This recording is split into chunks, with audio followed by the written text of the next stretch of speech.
তো সেই বিষয়টাকে মাথায় রেখে আমরা আজকে অন্তত আমরা বৃদ্ধের দল প্রাথমিকভাবে যে বরণ করে নেওয়া এবং সৌভাগ্য জানানোর ব্যাপার থাকেই, তার জন্যে আমি আমাদের দলে যে নবীন কর্মীরা আছেন তাদের মাধ্যমেই আমাদের সৌভাগ্য অর্পণ করব আমাদের এই দুজন অর্থনীতিবিদকে। প্রথমে আমি ডাকছি সৌভিক নস্করকে সুকান্ত ভট্টাচার্যের হাতে পুষ্পার্ঘ্য তুলে দেওয়ার জন্য।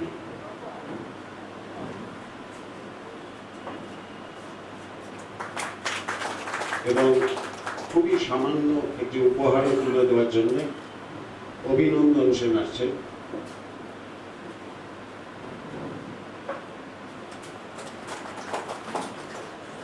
এরপরে আর একজন নবীন কর্মী আমাদের শিবাঞ্জন মিত্র, তাকে পুষ্পার্ঘ্য প্রদানের জন্য বলছি আজকের আলোচক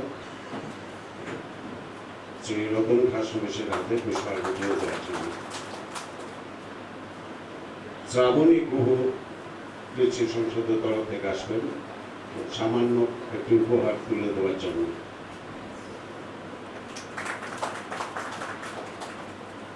আপনার 60 বছরে বিভিন্ন অনুষ্ঠান করবো, এগুলো আপনারা এর আগেই জেনেছেন, আগের অনুষ্ঠানেও আমরা বিস্তারিত করেছি সেই ব্যাপারে। আর নতুন করে কিছু আমরা ব্যাখ্যা দিতে যাব না, শুধু একটি ব্যাপার বলে দিই, আমাদের এই যে বিষয়টা ঠিক করা হয়েছে তাতে হয়তো সামান্য কিছু প্রশ্ন থাকতে পারে যে থিয়েটারের দল তথা সাংস্কৃতিক একটি সংস্থা, সেখানে কেন বঞ্চিত মানুষের ভারতবর্ষ একজন অর্থনীতিবিদের কাছ থেকে আমরা আলোচনা শুনব। আমরা অন্তত সেই দলে করি না যে দলগুলো মনে করে, যে সংস্থাগুলো মনে করে থিয়েটার তথা সংস্কৃতি রাজনীতির সংস্পর্শের বাইরে রাখা উচিত। আমরা মনে করি না যে আমরা অন্তত সেই দলগুলোর মধ্যে পড়ি। তাই আমরা এমনভাবেই যে মানুষদের কথাগুলো নিয়ে আমরা থিয়েটার বিভিন্ন কথা বলতে চাই, যে দর্শনের বিশ্বাসী হয়ে সেই প্রেক্ষিতটাকে মাথায় রেখেই আমরা বিশেষজ্ঞদের কাছ থেকে এই বিষয়ে আমরা শুনতে আগ্রহী, শিখতে আগ্রহী, জেনে নিতে আগ্রহী। আমি সুকান্তর কাছে আজকের আলোচ্য এবং আলোচক দুজনের সম্পর্ক, দুটো বিষয়ে দুজনের সম্পর্কে আলোচক বিষয়ে সামান্য একটু মুখবন্ধ করে দেওয়ার জন্য মাইক্রোফোন হস্তান্তর করছি। সুকান্ত ভট্টাচার্য।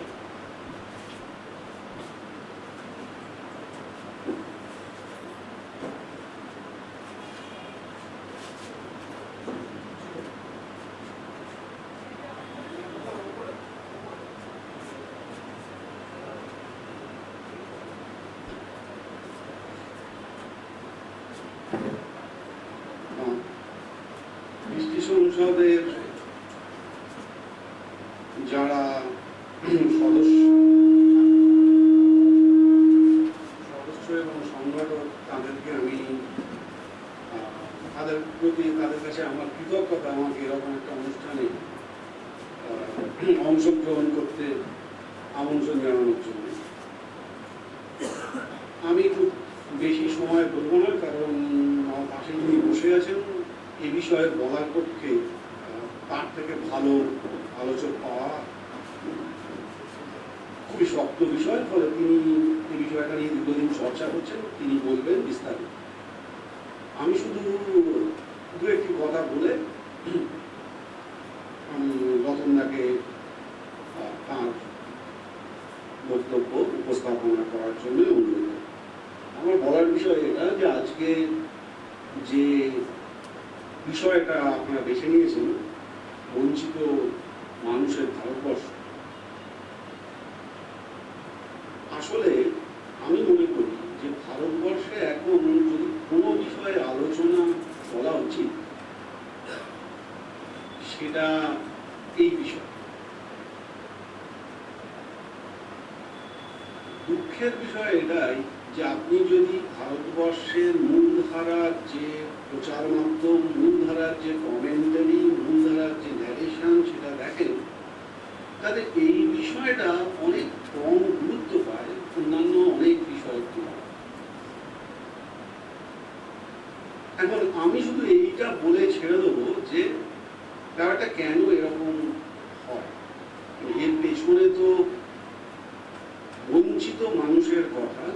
সে মানুষ অর্থনৈতিকভাবে বঞ্চিত, সে মানুষ সামাজিকভাবে বঞ্চিত।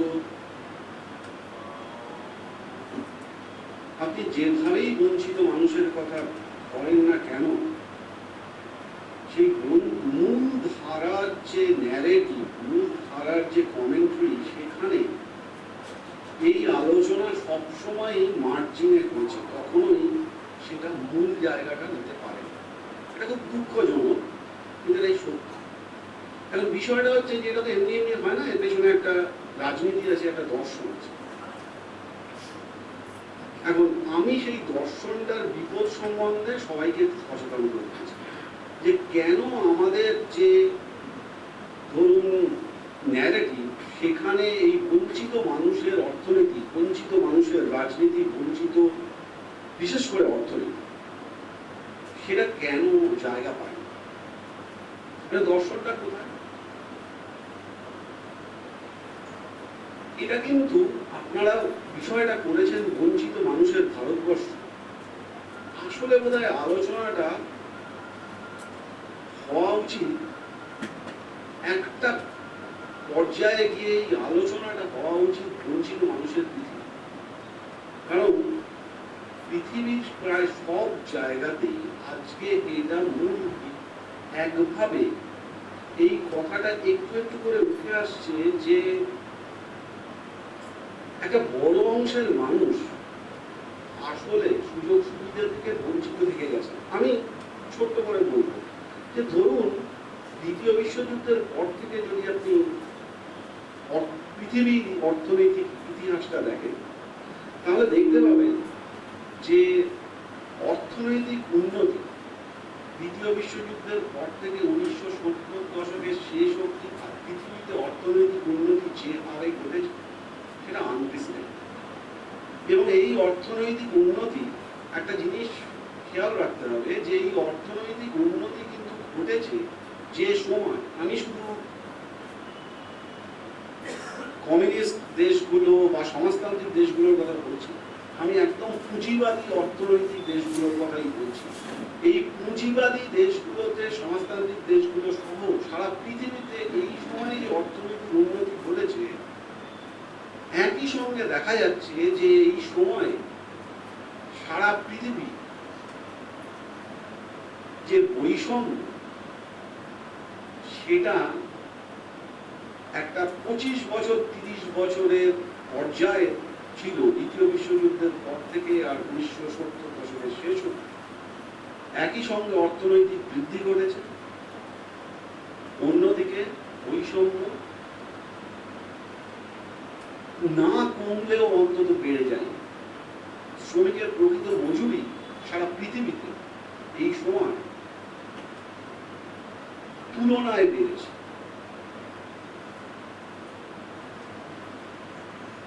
আপনি যদি একটু ইতিহাসটা পেছন ফিরে দেখেন, তাহলে দেখবেন যে দ্বিতীয় বিশ্বযুদ্ধের পর থেকে সারা পৃথিবীতে আসলে দুটো শিবিরে ভাগ হয়েছে।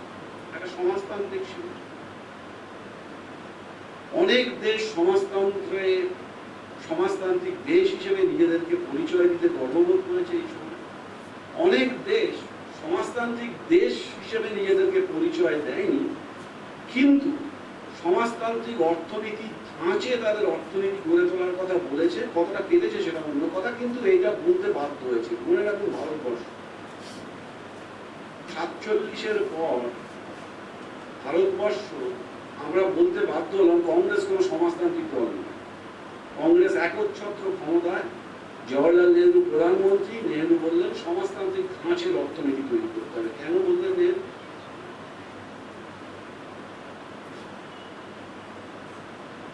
শুধু ভারতবর্ষ, দ্বিতীয় বিশ্বযুদ্ধের পরে স্বাধীন হয়েছে এমন বহু দেশ যারা সরাসরি সমাজতন্ত্র, রাজনৈতিক সমাজতন্ত্রকে গ্রহণ করেননি, তারাও সমাজতান্ত্রিক অর্থনৈতিক ধাঁচের কথা বলতে বাধ্য হয়েছে। এই যে একটা আকর্ষণ,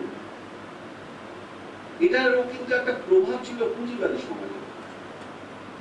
পুঁজিবাদী সমাজ ধরুন পুঁজিবাদী যে দেশগুলো, সে দেশের রাষ্ট্র, সে দেশের শাসক শ্রেণী, তারাও বুঝতে পারতে থাকে যে যেহেতু একটা অল্টারনেটিভ রয়েছে, একটা অন্য ধাঁচের অর্থনীতি রয়েছে, ফলে শোষিতদের অন্তত ছিটে ফোঁটা না দিলে পুঁজিবাদকে টিকিয়ে রাখা মুশকিল হয়। 70-এর দশকের শেষ অবধি এই জিনিসটা করেছে, ফলে সমাজতান্ত্রিক দেশ তো বটেই, আমি বলছি সেগুলো বাদ দিলে পুঁজিবাদী অর্থনৈতিক দেশগুলোতে শ্রমিকের প্রকৃত মজুরি বেড়েছে, বৈষম্য বাড়েনি, একটু কমেছে। কিন্তু তারপর থেকে যদি দেখেন 1980 দশকের গোড়া থেকে 80 দশকের গোড়া থেকে অবস্থাটা বদলাতে শুরু করে। একভাবে এটা অস্বীকার করার কোনো উপায় নেই, অর্থনৈতিক যুদ্ধে পুঁজিবাদ কিছু দিনের জন্য সাময়িক ঠান্ডা যুদ্ধের যে টানা পড়ে সমাজতান্ত্রিক দেশগুলো সেই টানা পড়ে নিয়ে তাদের সম্পদের একটা বড় অংশ ব্যয় করতে বাধ্য হচ্ছিল মানুষের যে নিত্য প্রয়োজনীয়,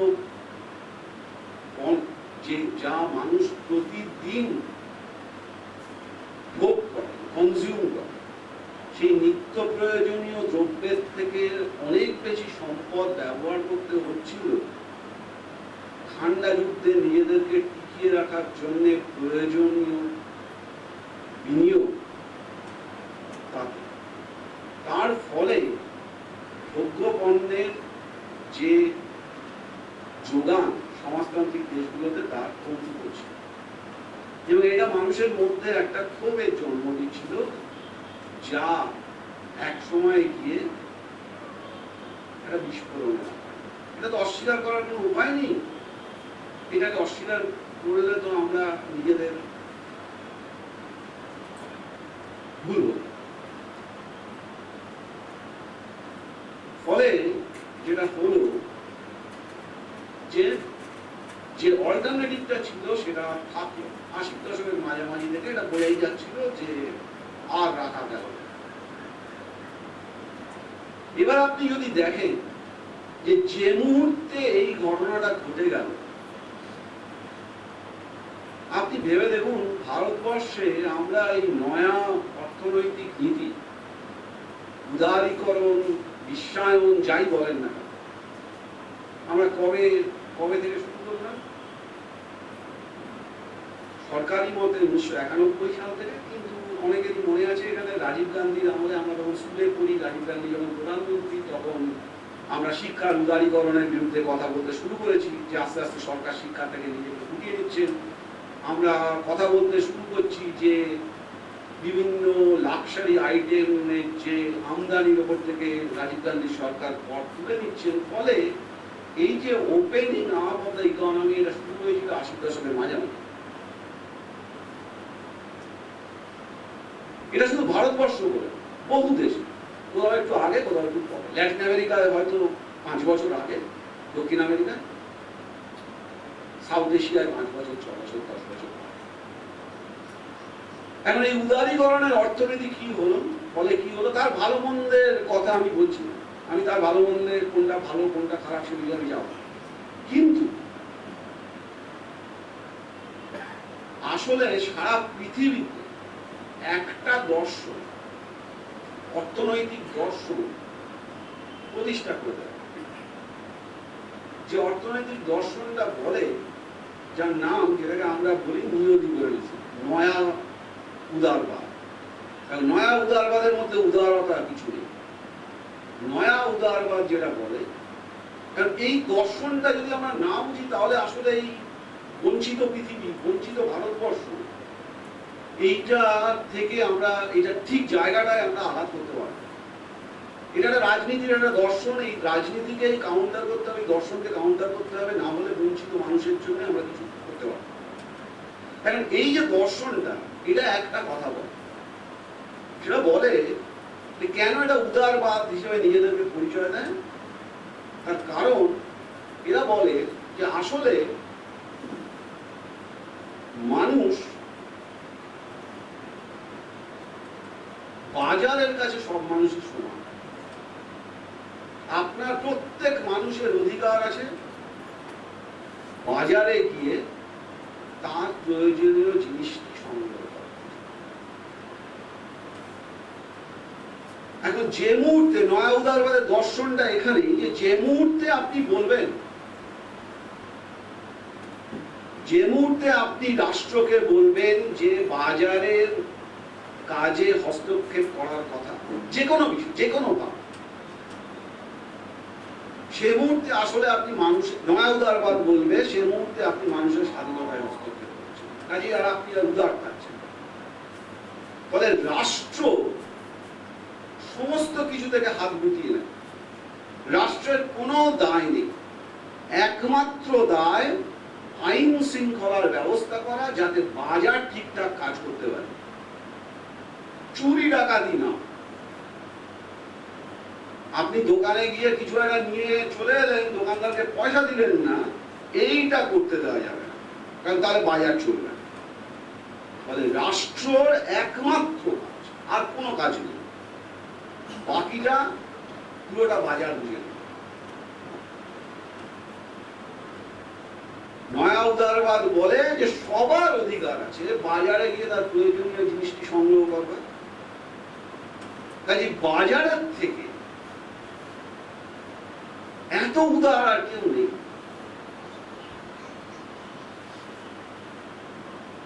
একদম ঠিক কথা। শুধু একটা কথা নয়া উদারবাদ বলে না, যে বাজারে ঢুকতে গেলে পকেটে পয়সা থাকবে। ফলে এই কথা সমস্ত মেনে নেওয়া যেত যদি নয়া উদারবাদ এটাও বলতো, আচ্ছা ঠিক আছে, আমরা এবার থেকে বাজারের উপর সব ছেড়ে দেবো, শুধু তার আগে দেশের যা সম্পদ আছে বা পৃথিবীর যা সম্পদ আছে, কারণ এখন তো একটাই অর্থনীতি উদার, পৃথিবীর যা সম্পদ আছে তা পৃথিবীর মানুষের মধ্যে সমানভাবে ভাগ করে দেবো। সবার সমান পকেটে পয়সা, সবার সমান অধিকার।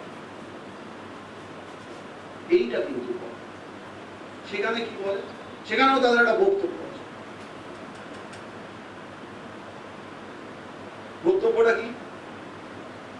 সেখানে নয়া উদারবাদ বলবে যে ধরুন আপনার যে বেশি পয়সা আছে, এটা তো আপনার অপরাধ নয়, এটা আসলে আপনার মেধা বা আপনার সক্ষমতার জন্য আপনি অর্জন করছেন। ফলে যে মুহূর্তে রাষ্ট্র সবার মধ্যে সম্পদ সমানভাবে বন্টন করতে শুরু করবে, সে মুহূর্তে আপনার আর মেধা অর্জনের যে প্রচেষ্টা, যে ইচ্ছা, সেটা নষ্ট হয়ে যাবে। ফলে আপনি আর ভালো করে লেখাপড়া করবেন না, কারণ আপনি জানেন যে আপনি যাই করেন না কেন রাষ্ট্র আপনাকে নিরাপদ করে। ফলে রাষ্ট্রকে এইটাও করতে দেওয়া যাবে, সবার মধ্যে সম্পদের বন্টন, বাজারে তো সব ছেড়ে দেবো আমি মেনে নিলাম, কিন্তু সবার মধ্যে সম্পদের বন্টন করে আমরা সমান অধিকার প্রতিষ্ঠা করবো, সেটা কিন্তু করা যাবে না। কারণ তাহলে মানুষের প্রচেষ্টা, নিজেকে উন্নত করার যে প্রচেষ্টা, সেইটা ব্যাহত হবে। এই অবস্থাটা বুঝুন। আপনি বাজারে গিয়ে সবকিছু পাবেন, অন্য কোথাও থেকে আপনার কিছু পাওয়ার অধিকার নেই, কারণ বাজার হচ্ছে সব থেকে উদার। বাজারে ঢোকার জন্য যদি আপনার পকেটে পয়সা না থাকে, সেটা আপনার দোষ। আপনি যদি গরিব হন, আপনার দোষ, আপনার মেধা নেই, আপনার সক্ষমতা নেই, আপনি বঞ্চিত, কথাটা কিন্তু নয়া উদারবাদ স্বীকার করে। ফলে নয়া উদারবাদের যে রাজনীতি এবং দর্শন, সেটাকে যদি আপনি না বোঝেন, তাহলে বঞ্চিত মানুষের ভারতবর্ষ বা বঞ্চিত মানুষের পৃথিবী, এটা নিয়ে আলোচনা করার কোনো মানে হয় না। কারণ সেই দর্শনে বঞ্চিত কথাটা নেই।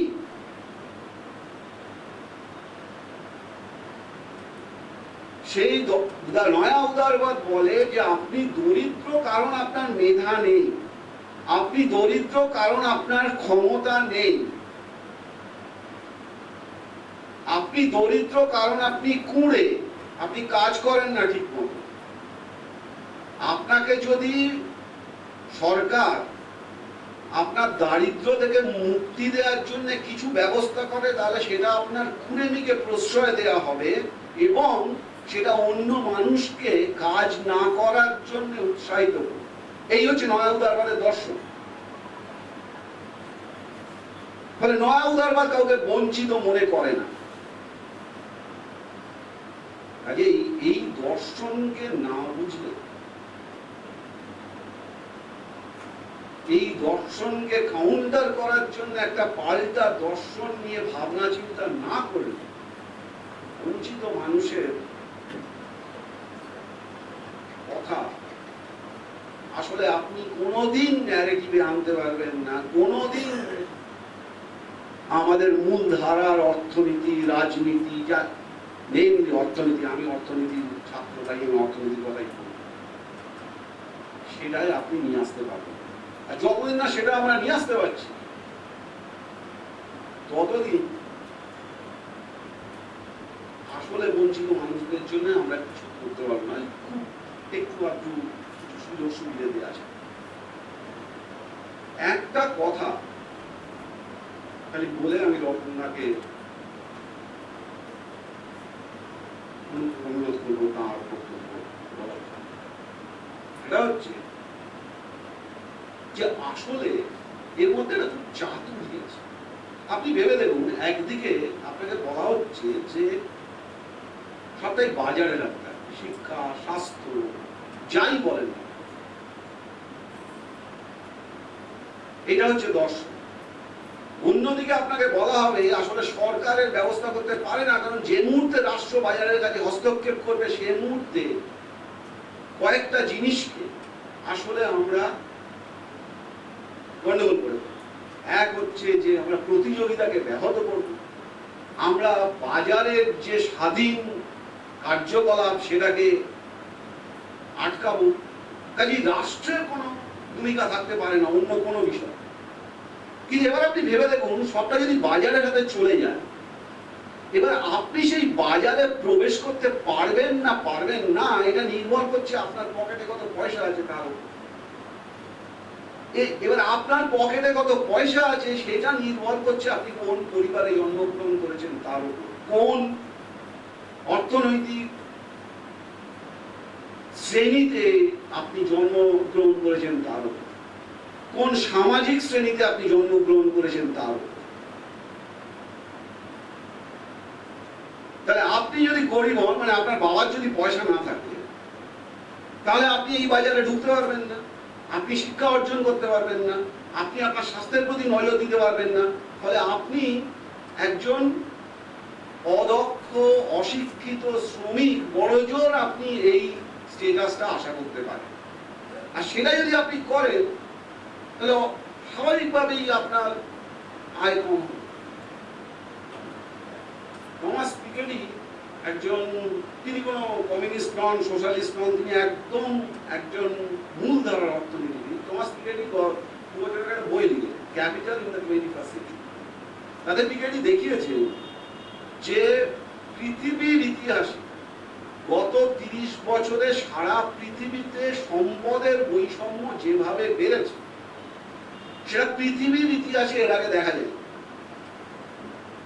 এবং এই যে বৈষম্য বাড়ছে, এর মূল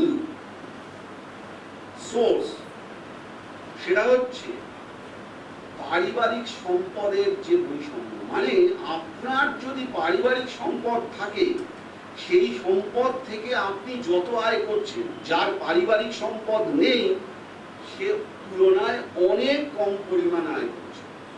তার মানে আপনার পুঁজি যদি থাকে আর যার পুঁজি নেই, আপনাদের দুজনের মধ্যে যে পার্থক্য সেটা ক্রমাগত বেড়ে যাচ্ছে এবং সেটা বাড়ছে শুধুমাত্র ওই সম্পদের জন্য।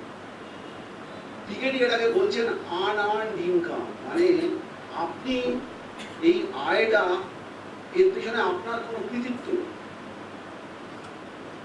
আপনি জন্ম নিয়েছেন একজন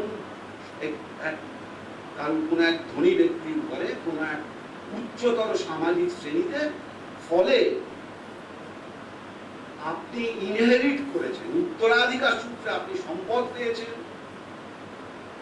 আপনি সামাজিক একটা নিরাপত্তা পেয়েছেন, সেইটা আপনি পেয়েছেন, আপনি লাকি। ফলে আপনি যে এত লাকি নয় তার তুলনায় অনেক বেশি লাভ করছেন। ক্রিকেটে এটাকে বলছেন আর্ন ইনকাম। এটা যিনি পাচ্ছেন তিনি এটা তার এটা প্রাপ্য নয়, কিন্তু তিনি পাচ্ছেন। আমাদের ভাষায় আমরা বলি রেট। ভারতবর্ষ শুধু নয়, সারা পৃথিবীর অর্থনীতিতে উদ্বেগজনকভাবে গত 30 বছরে এই রেট অনেক বেশি বেড়ে গেছে মজুরির তুলনায়। ফলে যাদেরকে আপনি বঞ্চিত বলছেন তাদের অবস্থা অনেক খারাপ হয়েছে। কিন্তু মনে রাখবেন, যে অর্থনৈতিক দর্শন এখন সারা পৃথিবীতে মূলধারার অর্থনৈতিক দর্শন হিসেবে প্রতিষ্ঠিত, সে কিন্তু স্বীকার করে না বঞ্চিত বলে কিন্তু আছে। ফলে যতক্ষণ না সেই দর্শনকে আপনি আক্রমণ করছেন, ততক্ষণ আসলে এই আলোচনা ফলপ্রসূ হবে না। ফলে লক্ষ্যটা স্থির করতে হবে নয়া উদারবাদী দর্শনকে আক্রমণ করা। আমি রতনদাকে বলবো বিস্তারিত বলার।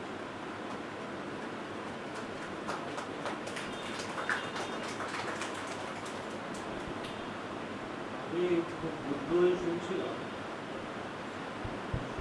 বলছিলেন কোনো ধরনের ইকোনমিক্সের যেগুলো টেকনিক্যাল শব্দ, সেটা যতটা সম্ভব পরিহার করে আজকের পৃথিবীর বাস্তবতাটা কি, আর এই বঞ্চনা শব্দটাকে কিভাবে দেখা হবে অথবা হবে, এটাকে সুন্দর রেখেছেন। আমি বঞ্চিত মানুষের ভারতবর্ষ এর ওপর বলবো বলেছিলাম। তখন বঞ্চিত মানুষ এই শব্দটাকে কিছুটা কেটে না এরকম করি, তখন আমার মাথায় এই থিমটা ছিল, যেটা সুকান্ত টিকিটের রেফারেন্স দিয়ে আপনাদের কাছে রাখলেন। এবং আমি বলবো যে এই ধরনের অনেক সভা করা দরকার এবং এই বিষয়গুলোকে আরো বেশি আলোচনা করা দরকার। তাদের ভেতরে যারা এখন চারপাশে মায়াউদারবাদী দর্শনের চাপে মোটামুটি এটা মেনে নেন যে যা বাবার টাকা নেই সে আর করবে কেন, বা বাজারে ঢোকার টিকিট লাগে, টিকিট মানে পয়সা লাগে, পয়সা নেই মানে তুমি ইনএফিসিয়েন্ট, অদক্ষ লোক, এই জন্য তো পয়সা। আমি দক্ষ, তুমি ডাকাতি করেছি, আমি দক্ষ, তার জন্যই আমার ইচ্ছে। আমার নিজের ধারণা, আমি ইকোনমিক্সটা যখন বুঝেছি বলে মনে করেছি, তখন থেকে দর্শনটা ভেতরের কথাটা বুঝে গেছি। এবং সেটাই প্রথম আমার মনে হয়েছিল চিৎকার করে বলি যে একটা ডেঞ্জারাস জিনিস প্রেসিডেন্সি কলেজের ক্লাসে পড়ানো হচ্ছে, এবং সেটাই আমি বাইরে গিয়ে বলবো, এবং তার জন্য সমাজ আমাকে বৃত্তি দিয়ে পড়াচ্ছে। এর চেয়ে অপরাধ বোধ হয় সমাজের কাছে আর কিছু করার নেই। আমি অপরাধটা করতে পারি, আমি এটা বুঝেছি যে এটা অন্য কথা আছে, অন্য বক্তব্য আছে, এবং সেই বক্তব্যটা বলতে হবে, এবং সেই বক্তব্যের সাথে কোনো প্রতারণা করা চলবে। নিজের প্রতি সৎ থাকতে হলে এই কথাটা পরিষ্কার করে বলতে হবে। একটা তার আগে সুকান্ত যা বললেন, তার মার্জিনে একটা নোট করবে, সেই নোটটা বলে দিই। সুকান্ত যেভাবে মায়াউদারবাদকে রাখলেন, তার একটা মাইল্ড ক্রিটিক, মৃদু সমালোচনা আছে। সেটা হচ্ছে ওই সম্পদ বন্টনের অসাম্য খুব বেশি নাড়াচাড়া করা যাবে না, বা নাড়াচাড়া করা যাবে না, এই কথাটা আগে দাঁড় করানোর সাথে সাথে আরেকটা কথা আছে, সেটা এরকম যে আমি ওই জাস্টিস বলছি না যে সম্পদ বন্টনে যে অসাম্য আছে এটাকে দূর করে দাও, কারণ এটা করলে হয়তো ইনএফিসিয়েন্ট ব্যবস্থা হবে। কিন্তু আমি একটা ইকুইটি বেসড জাস্টিসের কথা বলতে পারি, সমদর্শিতার ন্যায়। এর মানেটা ব্যাপার হচ্ছে এরকম যে বড় লোকের কাছ থেকে কিছু ট্যাক্সের টাকা আদায় করো, এবং সেই টাকাটা দিয়ে যে স্কুলে যেতে পারছে না তাকে স্কুলে যাওয়ার একটা ব্যবস্থা করো। যার রিকেটি মা তাকে একটা ইঞ্জেকশন দেওয়ার ব্যবস্থা করো। যে ছেলেটার টিকে দেওয়া হয়নি, স্টান্টেড গ্রোথ হচ্ছে যে বাচ্চাটার, সে বাচ্চাটার যদি কিছু একটা করো। এটা হচ্ছে capitalism with a human face. এটার পক্ষে একটা দর্শন আছে, অমর্ত্য সেনের দর্শনটাই এটা। কিন্তু এটার মূল কথাটা বলেছিলেন জন রল, দ্য থিওরি অফ জাস্টিস। এবং সেখানে আমার ধারণা জিনিসটাকে অনেক ভালো করে বলা আছে,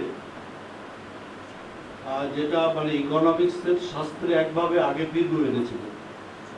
সেই কথাটা এরকম যে হ্যাঁ জানি অসমতা আছে, এবং এই অসমতা আমি দূর করার কথা তো বলছি না, তাহলে হয়তো এটা ইনএফিশিয়েন্ট সিস্টেমই হবে। কিন্তু একটা জাস্টিস দেওয়ার দরকার। সেই জাস্টিসটা এই যে একটা রিডিস্ট্রিবিউশন, মার্জিনাল, যেটা করে তুমি গরিবকে সামনে আনার, সামনে মানে খুব সামনে না, তোমার সামনে না, কিছুটা আগের তুলনায় ভালো জায়গায় আনার চেষ্টা করো, বঞ্চনাটা এইভাবে দূর করো। তার মানে মার্কেটে ঢোকার যা অ্যাক্সেসটা পাচ্ছে না, সে তার যাতে পকেটে একটু পয়সা আসে তার একটা ব্যবস্থা করো। তাকে একটু ভালো স্কুলে বা স্কুলের পড়াটা দেখবো, একটা মিড ডে মিলের ব্যবস্থা করবো, যে মিড ডে মিলটা থাকলে সেই স্কুলে গিয়ে একটু পড়বে টড়বে। আপনার কী বলে, তার স্বাস্থ্য যাতে ভালো হয়, তার জন্য NFSS 1 থেকে NFSS 4 অবধি টানবো, জিনিসটাকে সমীক্ষা করতে থাকবো, সঙ্গে সঙ্গে পলিসিগুলো যাতে একটু বদলায় দেখবো। ফুড সিকিউরিটি আনার ব্যবস্থা করবো, যাতে লোকে একটু পেট ভরে খেতে পায়।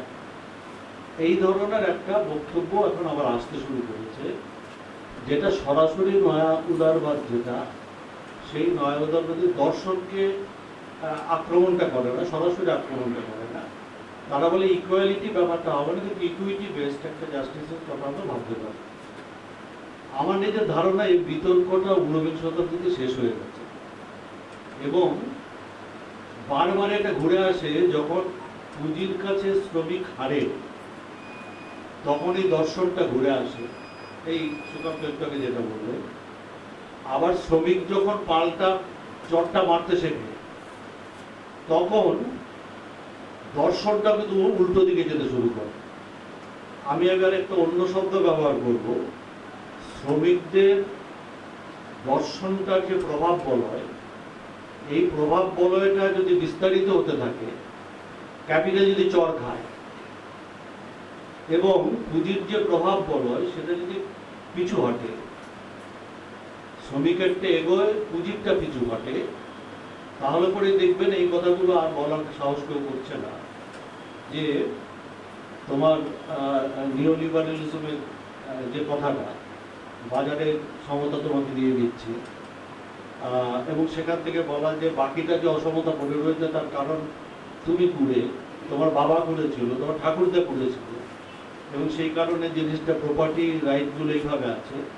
এই যে কথাগুলো, এই কথাগুলো বলার সাহস হয়। কারণটা বলি, কারণটা একটু আমি শিখে গেছিলাম গ্র্যাজুয়েশন লেভেল। সেইটা হলো এই যে ধরুন, যেটা যেটা আপনার কি বলবো, আউটপুট হিসেবে যেটা তৈরি হয়, মানে উৎপাদন হিসেবে যদি যে জিনিসটা আসে, তাতে শ্রমিক কতটা পাবে, আর ক্যাপিটাল যার, পুঁজি যার, সে কতটা পাবে, এটা ঠিক করার কোনো নিয়ম নেই। এটা কবজির জোরে ঠিক হয়। পুঁজির সঙ্গে শ্রমের একটা গেরিলা যুদ্ধ চলে। এই গেরিলা যুদ্ধে শ্রমিক যদি কিছুটা এগোয়, তখন দেখবেন বন্টনটা একটু শ্রমিকের দিকে আসে। আর এই গেরিলা যুদ্ধটায় শ্রমিক যদি পেছনে হটে, গেরিলা যুদ্ধ কথাটা ভাগছে, এই গেরিলা যুদ্ধে যদি শ্রমিক পেছনে হটে, তাহলে পরে আপনার দেখবেন ওই তুই করে তোর বাবা করে এই দর্শনটা আরো বেশি করে আসতে শুরু করে। কোনো নিয়ম নেই, মানে এটা আমি কি বললাম, বাজার ভিত্তিক কোনো নিয়ম নেই, যাতে ঠিক হতে পারে আপনি কত মজুরি পাবেন আর আমি কত মুনাফা পাবো। আমি ক্লাসে উল্টোটা শেখাই, যে একটা বাজারে ছেড়ে দাও, একটা পারফেক্টলি কম্পিটিটিভ মার্কেট করো, তাহলে তুমি দেখবে যে প্রত্যেকে তার যত প্রান্তিক, সে যতটা কন্ট্রিবিউট করতে পারে, সেই কন্ট্রিবিউশন অনুযায়ী সে তার রেস্তোটা নিয়ে বাড়িতে যায়। ক্যাপিটাল ক্যাপিটালের মতো নেয়, লেবার লেবারের মতো নয়, আউটপুট এক্সস্টেড হয়ে যাবে। মানে আর কোনো আমাদের ঝামেলা নেই। পরে যেটা বুঝেছিলাম সেটা হচ্ছে এটা একদম ভুল একটা কথা আমি বলছি, এবং যে জিনিসটা ঠিক সেটা হচ্ছে এই জায়গা, সেটা হয়তো অত বিস্তারিত ঢুকতে পারবো না। সেটা এই যে আউটপুটের ডিস্ট্রিবিউশনটা কিভাবে ঠিক হবে, এটা শ্রমিক এবং পুঁজি বা শ্রমের মালিক এবং পুঁজির মালিক এদের কার কবজির জোর কতটা তা দিয়ে ডিসাইড হবে, আর কোনো নিয়ম এটা কিন্তু আসলে নেই। পরে একভাবে রিকার্ডিয়ান ইকোনমিতে এই জিনিসটা মানে ওই স্ট্রাকচারে এই জিনিসটাকে পিয়ানো সাফা বলে এক ভদ্রলোক দেখিয়েছিলেন যে ওটা ইনডিটারমিনেট থাকে। আর মার্কস বহু আগেই তার যখন ভ্যালু থিওরি তৈরি করেছিলেন, যেটা দিয়ে বলা যায় যে মানে আমাদের কাছে নতুন বা ইকোনমিক্স বুঝতে শিখলাম, তখনই আপনি বুঝতে পেরে গেছিলাম যে আসলে এই ডিস্ট্রিবিউশনের নিয়মটা নেই, ওটা কবজির জোর। সুকান্ত আপনাদের বলছিলেন যে একটা পিরিয়ড গেছে যেমন রিয়াল ওয়েজটা বাড়ছিল। আমি আপনাদের কাছে বলতে পারি যে শুধু তাই না, সামাজিক জাস্টিসের অনেক কিছু গরিব লোকেরা, বঞ্চিত মানুষেরা ইউরোপিয়ান ভূখণ্ডে আদায় করে নিয়েছিল। সে দেশগুলো সোভিয়েত দেশ ছিল না। সোভিয়েতের গল্প যখন ছড়াতে শুরু করলো যে সেখানে প্রত্যেকটা মানুষ মাথা তুলে দাঁড়িয়েছে, ছেলে এবং মেয়ে সমান রাইট পায়, কাজ পায় লোকে, আমাকে নেবে গো, আমার কাজ নেবে গো, আমার শ্রম করতে দেবে গো বলে ঘুরে বেড়াতে হয় না একটা লোককে। একটা মানুষ জন্মসূত্রে শিক্ষাটাকে রাইট হিসেবে পায়, রাইট অর্থাৎ আমি এই সমাজে জন্মেছি বলে আমি স্কুলে যাব, রাইট হিসেবে পায়। একটা লোক জন্মসূত্রে খাদ্য সুরক্ষা পায়, একটা লোক জন্মসূত্রে কাজের নিরাপত্তা পাবে, একটা লোক জন্মসূত্রে আপনার কবরের নিরাপত্তা পাবে। এমন একটা সমাজের কথা যখন পশ্চিম ইউরোপের ভূখণ্ডে আসতে শুরু করল, শ্রমিকের কবজির জোর বাড়ল, পুঁজির সঙ্গে শ্রমের গেরিলা যুদ্ধ, একটা বড় পিরিয়ড পশ্চিম ইউরোপে গেছে যেখানে এসেছে অল্টারনেটিভ মডেলটা, যেটাকে থিওরাইজ করেছেন জন রল, যেটা আমি বললাম থিওরিজ অফ জাস্টিস, কত 60 সাল লিখেছে। কিন্তু জিনিসটা সোসাইটিতে আগে এসে গেছে।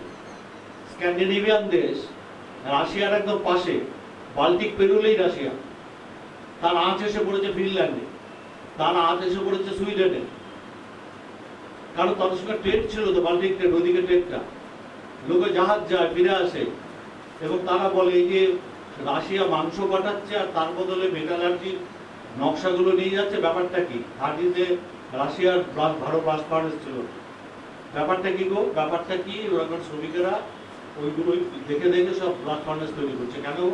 ওরা পারবে, ওরা এদিকে পুঁজিবাদী দেশ, সেগুলোকে যাতে জব্দ করা যায় তার চেষ্টা করছে। মাংসটা কি করে পাঠাচ্ছে? না খেয়ে পাঠাচ্ছে, তাতে গোলমাল হচ্ছে না, না ওরা নিজেরা মিটিং করছে, ওরা ঠিক করছে যে আমরা একটু কম মাংস খাবো, ওটা ফিনল্যান্ডকে দেবো, ফিনল্যান্ড থেকে আমরা ওই টেকনোলজিটাকে নিয়ে যাবো। তো করেছে তারা। তো কিসের জোরে তারা করছে? কারণ আমরা নিজেরা শ্রম দিয়ে একটা দেশ তৈরি করছি। আর উল্টো দিকে কি দেশ আছে? আমি করি দেশ, আর পয়সাটা নিয়ে চলে যায় যে যার পুঁজি আছে বলে একটা শুনি। পুঁজি আছে মানে কি? বাবার টাকা আছে। বাবার টাকাটা করতে গেলে সে এই আলোচনাটা ঢুকতে পারবে, ওই আলোচনা আমি করতে পারবো না, প্রপার্টি লর ব্যাপার। তা স্ক্যান্ডিনেভিয়ান দেশগুলো, তারপর তো নিচের দিকে নামুন আপনি, ক্রমশ ইংল্যান্ড, আপনি নেদারল্যান্ডসের নামুন, ফ্রান্সে নামুন, এই জায়গাতে শ্রমিক যারা বঞ্চিত মানুষ, সোভিয়েত বিপ্লবের পরে তারা কিন্তু ওই জিনিসটা পেল অ্যাসার্ট করা। আর যত অ্যাসার্টটা আসতে শুরু করলো, রিয়েল ওয়েজ বাড়লো, শুধু নয় সামাজিক সুরক্ষাগুলো বাড়তে শুরু করলো। আমি পিকেটি পড়েছি, পিকেটি কেন ওটার সাথে বেরাচ্ছি মিলে আমি দেখলাম যে সময়টা জুড়ে শ্রমিক তার কবজির জোরটা দেখাতে পেরেছে পুঁজিবাদী দেশে, সেই সময়টা জুড়ে কিন্তু সেই হিস্সাটা বেশি টেনেছে। অর্থাৎ আরেকটা রিডিং অফ পিকেটি সম্ভব, যেখানে আমি এটা বলতে পারি যে পুঁজির সঙ্গে শ্রমের গেরিলা যুদ্ধে শ্রম যেখানে এগোয়, সে কিন্তু ওই হিস্সাটা একটু বেশি টানতে পারে, হিস্সাটা টানতে পারে, কিন্তু পুরোটা নিতে পারে কি? পারে। পুরোটা নিতে হলে আপনার একটা আইন বদলাতে হবে। আইনটা হচ্ছে প্রপার্টি আইন। এই যে আমাদের সব এই যে পলিটিক্যাল সায়েন্স, ল, সোশ্যাল জাস্টিস, বড় বড় ডিপার্টমেন্ট তৈরি হয়েছে, এই ডিপার্টমেন্টের লোককে প্রপার্টি ল ধরে ধরে শেখায়, ক্রিমিনাল কাজ করে আমরা বলতে পারি।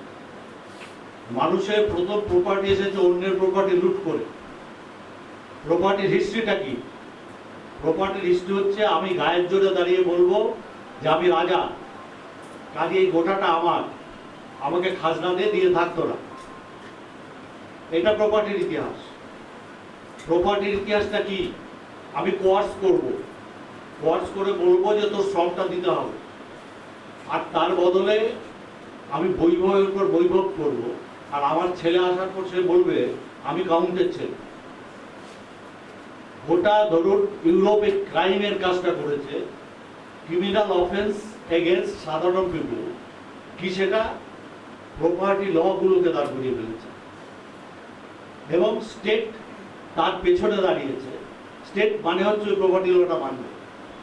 স্টেট মানে এই যে সুকান্ত একটুকে বলছিলেন আপনাদের কাছে যে আপনি যদি দোকানে গিয়ে চুরি করেন তাহলে পরে আপনাকে থানায় নিয়ে যাবে, থানায় তো নিয়ে যাবে, ইলাবরেট আইন আছে আপনার, ওটা তার প্রপার্টি, আপনি সেই প্রপার্টি থেকে ঘা মেরেছেন, ওটা আপনি পাবেন। আপনি যখন ধরুন 19th সেঞ্চুরিতে মানুষ বুঝতে শিখলেন, আরো আগে থেকে কথাগুলো বলছিল, তখন প্রুধো বলে একজন সোশ্যালিস্ট একটি ভালো কথা বলেছেন, প্রপার্টি ইজ থেফট। এবং আমার ধারণা আমাদের উল্টো দর্শন, যেটা সুকান্ত বলছিলেন, যেটা না হলে দাঁড় করাতে পারবেন না, উল্টো দর্শনটা এটা হবে প্রপার্টি ইজ থেফট। এবং এই যে ইলাবরেট আইনগুলো করেছে কোয়ার্স করে, জোর করে, কারণ যা কিছু পৃথিবীতে আছে মানুষ মাথা আর দুটো হাত দিয়ে তৈরি করেছে, এর বাইরে আর কিচ্ছু নেই। তারপরে কি হয়েছে? যেটা ডেড লেবার, ডেড লেবার মানে হচ্ছে মৃত শ্রম, মৃত শ্রম মানে হচ্ছে টেবিলটার মধ্যে মৃত শ্রম আছে। চিন্তা করে দেখুন এটা কি? এটা একটা কাঠ, কাঠটার আগে একটা গাছ, গাছের কি আর দাম? কাঠটাকে একটা আপনি একটা একটা একটা গাছটা চিলে নিয়ে এলেন, শ্রমটা দিলেন, ভ্যালু তৈরি করলেন, তারপরে এইসব পালিশ টালিশ করে একটা দাঁড় করা, তারপরে যেটা হলো ভ্যালু ক্রিয়েশন হলো, 100 টাকায় 200 টাকা বিক্রি হলো বা 5000 টাকা। এইটার উপর এইটা এবার আপনার ধরুন মেশিন বসবে এর উপর, এবং সেই মেশিনটা আরেকটা শ্রম দিয়ে তৈরি করে দেওয়া। ওই শ্রম, এই শ্রম সবগুলো আবার একটা জীবন্ত শ্রমকে লাগাচ্ছে। সেই জীবন্ত শ্রমটা কি হবে? সে ওই দিনের বেলা কাজটা করে যখন বাড়ি যাবে তখন দেখবে যে আমি যা দিলাম তার চেয়ে কম দিলাম। অর্থাৎ ডেড লেবার দিয়ে লিভিং লেবারকে আপনার ধরা, এই ফাঁদটাই হচ্ছে আপনার কিন্তু এই উৎপাদন ব্যবস্থা। পুঁজিবাদের প্রিহিস্ট্রিতে যেতে ছিল, পুঁজিবাদ যেটাকে কতগুলো এই সমস্ত আইনগুলোকে একটা জায়গায় এনে তৈরি করতে পেরেছে। এখন ধরুন সোজা সাপটা এই জিনিসগুলোকে ধরার দরকার।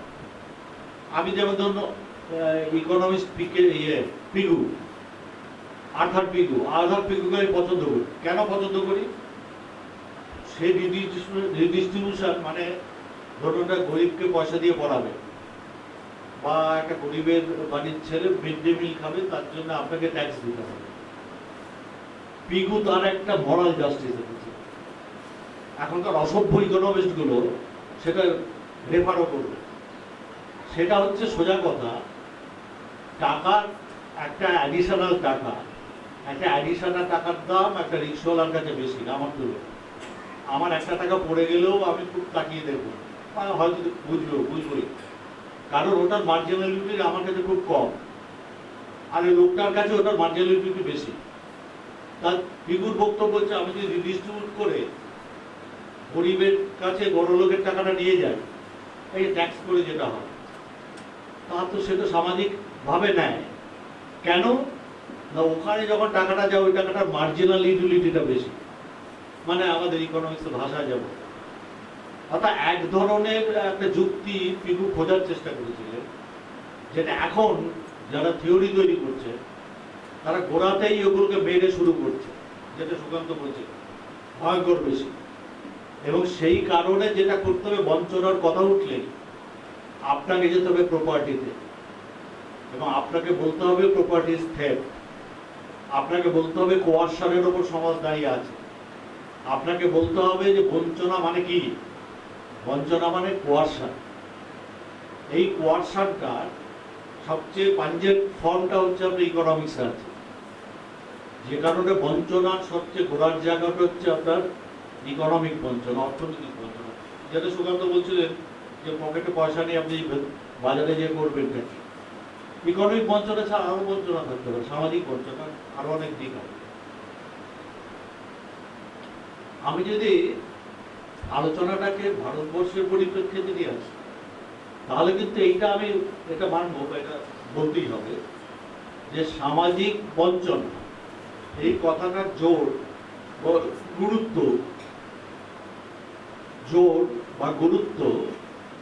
অনেক সময় দেখা যায় অর্থনৈতিক বঞ্চনার যে জোর বা গুরুত্ব থাকে কিসে, পলিটিক্যাল ডিসকোর্সে, যারা রাস্তা দাঁড়িয়ে চেঁচায় ভোটের জন্য বা অন্য কিছু, ভোটটা খুব খারাপের বলে মনে করে চেঁচাচ্ছেন, সামাজিক বঞ্চনার কথাটা বলছে, অর্থনৈতিক বঞ্চনায় শুধু না, তারা যে খুব হালকা কথা বলছেন এরকম ভাবারও কোনো কারণ নেই। আমার দ্বারা বামপন্থীরা কিছুটা গোলমাল করে ফেলেন এটা বুঝতে, যে অর্থনৈতিক বঞ্চনাটাই একমাত্র সামাজিক বঞ্চনা না, সামাজিক বঞ্চনার আরো অনেক দিক থাকে।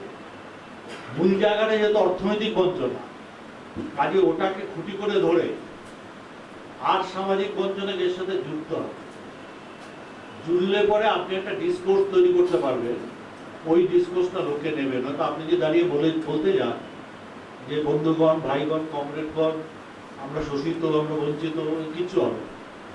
ওটাকে মেলাবার ভারতবর্ষের ক্ষেত্রে যেহেতু সামাজিক বঞ্চনার আরো অনেক দিক আছে যেগুলোকে শুধু অর্থনৈতিক বঞ্চনে ধরা যায় না, ওইটাকে বোঝার একটু দরকার আছে, একটু দরকার। এবং যদি আপনি না বুঝে সমস্যা আছে, তাহলে আপনি কিন্তু আসলে যে মানুষটাকে বঞ্চিত বলছেন, যাকে নিয়ে এসে একটা কিছু করতে চাইছেন, মানে সমাজ অন্যরকম করার কথা, যাকে যুদ্ধে যাকে নামাতে চাইছে, সেটা আপনি পেরে উঠবেন না সামাজিক বঞ্চনার বিষয়টা সঙ্গে অর্থনৈতিক বঞ্চনার বিষয়টা যুক্ত না। কমিউনিস্টটাই একমাত্র পারে আমার ধারণা সামাজিক বঞ্চনার সঙ্গে অর্থনৈতিক বঞ্চনাকে জুড়ে দিতে। অন্যরা যারা করে, কমিউনিস্ট যাদবই বলুন, লালপ্রসাদই বলুন, ওরা যেটা করে সামাজিক বঞ্চনাটাকে ক্যাশ করে তার উপর দাঁড়িয়ে তেজস্বী প্রসাদকে তুলবে, মানে আর একটা ক্লাস তৈরি করবে, বঞ্চিত সামাজিক যে স্তর আছে সেই স্তরটাকে নিয়ে। মায়াবতী হাল পাচ্ছেন এখন, তার কারণ হচ্ছে ওর যা পয়সা, তাতে আপনার মানে চামাররা বুঝে গেছে যে ওর কিছু করে আমার লাভ নেই। বা জিগ্নেশ উল্টো দিক থেকে যে বলছে বামের সাথে গিয়ে আমাকে রাজনীতি করতে হবে, জমি কৃষককে জমি দিতে হবে, এই কথাগুলো যে বলছে এবং বলে মায়াবতীর পালের হাওয়া কাটতে পারছে, তার কারণটা হচ্ছে ওই আসল জায়গাটায় যে সামাজিক বঞ্চনা, আসল জায়গাটা যে অর্থনৈতিক বঞ্চনা, এবং তার সঙ্গে সামাজিক বঞ্চনাকে কম্বাইন করতে হবে, যে কাজটা কমিউনিস্টরা করে না, মানে আমাদের এখানে করে না, সেইটাকে বোঝা।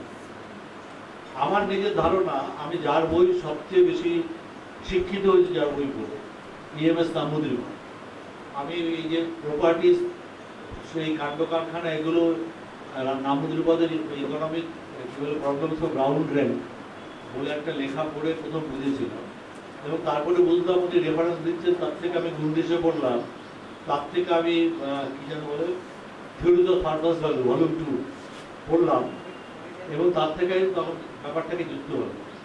EMS একটা জিনিস খুব ভালো করেছিল, EMS এর প্রজন্মের কেরালা লিডাররা বুঝেছিলেন ইজাভা বলে যে কমিউনিটি, যে কমিউনিটিটা হচ্ছে বঞ্চিত কমিউনিটি, ইজাভাকে কমিউনিস্টের সঙ্গে নেবে, কিন্তু ইজাভাকে ক্লাস হিসেবে দাঁড়াতে দেবে as the elements of the oppressed class। ইজাভা যখন আপনার সত্যি কেরালাতে বদলাচ্ছে thanks to the late movement, ইজাভার মধ্যে থেকে সবচেয়ে বেশি কমিউনিস্ট সাপোর্ট আসছে, মানে একটা এন্টায়ার কমিউনিটি যে ক্লাসের সঙ্গে একজোট হয়ে যেতে পারে, এটা কেরালাতে কিন্তু এটা করে দেখিয়ে দিয়েছে, তাই এখানে এটা হয়নি। কাজে সামাজিক বঞ্চনা যেটাকে আমি বলছি, মনে রাখবে এটা শুধু অর্থনৈতিক বঞ্চনা না, অর্থনৈতিক বঞ্চনা ছাড়া আরো দিক আছে যেটা বুঝতে হবে। কিন্তু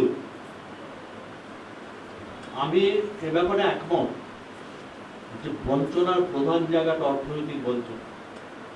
মায়াবতী যদি তার পকেটে যোগ্যায় যদি পয়সা ভরে হাঁটতে থাকে, মায়াবতীকে সেলাম করার মতো ব্রাহ্মণ অনেক জুটেছে। আগের বাড়ি দেখেছেন আপনারা, মায়াবতীর পায়ে হাত দিয়ে প্রণাম করে ব্রাহ্মণ আছে। মায়াবতীর যদি পয়সা না থাকে, মায়াবতীকে কিন্তু খুঁজে দেখবে না। এবং মায়াবতী যখন তোলা তুলতেন, তখন এটা বলেই তুলতেন যে আমি নয়দাতে তোমায় পোস্টিং দেবো, তার বদলে কত টাকা দেবে আমাকে ডাইরেক্টলি বলো। নয়দাত হচ্ছে একটা ইন্ডাস্ট্রিয়াল বেল্ট তৈরি হচ্ছে দিল্লির কাছে, ওখান থেকে প্রচুর টাকা পাওয়া যায়। ইউপিতে বেশি টাকার পোস্টিং কোথায়? নয়দা। তাহলে ওখানে যে আইএস দেবে, মায়াবতী বলছে আমাকে দিতে হবে। মায়াবতী বলছে আমি কেন বলছি, কারণ আমি চামার, আমাকে তো কোনোদিন দাওনি। দিতে হলে এখন এবার আমি দাঁড়িয়ে বলবো যে দিয়েছো তুমি বানিয়াকে, দিয়েছো তুমি যাদবকে, এবার আমাকে দাও, আমি চামার, আমাকে দাও, আমি দু হাতে দেবো। তাহলে আমার রেট বেশি। এটা আমার এক বন্ধু যিনি আইএস হিসেবে নয়দাতে পোস্টিং পাচ্ছিলেন, তাকে মায়াবতী দেখেই কথাটি বলেছে। তো যাই হোক, আমার প্রসঙ্গটাতে ফিরে আসি। প্রসঙ্গটা হচ্ছে সামাজিক বঞ্চনার সঙ্গে অর্থনৈতিক বঞ্চনাকে যুক্ত হবে, কিন্তু মূল জায়গাটা হচ্ছে আপনার অর্থনৈতিক বঞ্চনা। এই কথাটা বলছিলাম কেন? তার কারণ ওই পকেটে পয়সা না থাকলে আপনি আসলে কোনো কিছু পাবেন না, আর পকেটে পয়সা থাকলে আপনি চামার কি না এটা লোকে দুবার ভাববে, পকেটে চামার কি। এক্সাম্পল মায়াবতী। তো যদি বলি যে অর্থনৈতিক বঞ্চনাটা আসলে মূল জায়গাটা, তাহলেই আমি বলবো আপনার এই স্টাডিটা করতে হবে ইকোনমিক বঞ্চনাটাকে সামনে। অন্যটাকে আমি বাদ দিচ্ছি না, অন্যটাকে আন্ডারমাইনও করছি না, কিন্তু আমি যেটা জানি সেটা হচ্ছে যে মূল চাবিকাঠিটা অর্থনীতি। এবং আপনি যে যুক্ত করেন এটার সাথে অন্যটাকে, অন্য বঞ্চনাটাকে, আপনি তাহলে সমাজে কি বলা যেতে পারে একটা অন্যরকম সমাজ তৈরি করতে পারে। মানে ফলে শস্যে বিকশিত সমাজ, যেখানে সমস্ত বঞ্চিত মানুষই আসলে একটা জায়গায় চলে আসে। তো যদি সেটা নাও পারে, অর্থনৈতিক বঞ্চনার জায়গাটা যদি বোঝেন এবং সেখান থেকে যদি আপনি আর বঞ্চনাগুলোকে খোঁজার চেষ্টা করেন, তাহলেও পারবেন অনেকটা। এই কারণে যে অর্থনৈতিক বঞ্চনা থেকে বঞ্চনা মূল না। এই কারণে আমরা যারা ট্রেনিংটা পেয়েছি অর্থনীতিতে, আমরা যখন অর্থনৈতিক বঞ্চনার কথাটাকে বলি, তখন কিন্তু এই জোরের জায়গাটা যে তার আছে এটা মাথায় রেখে।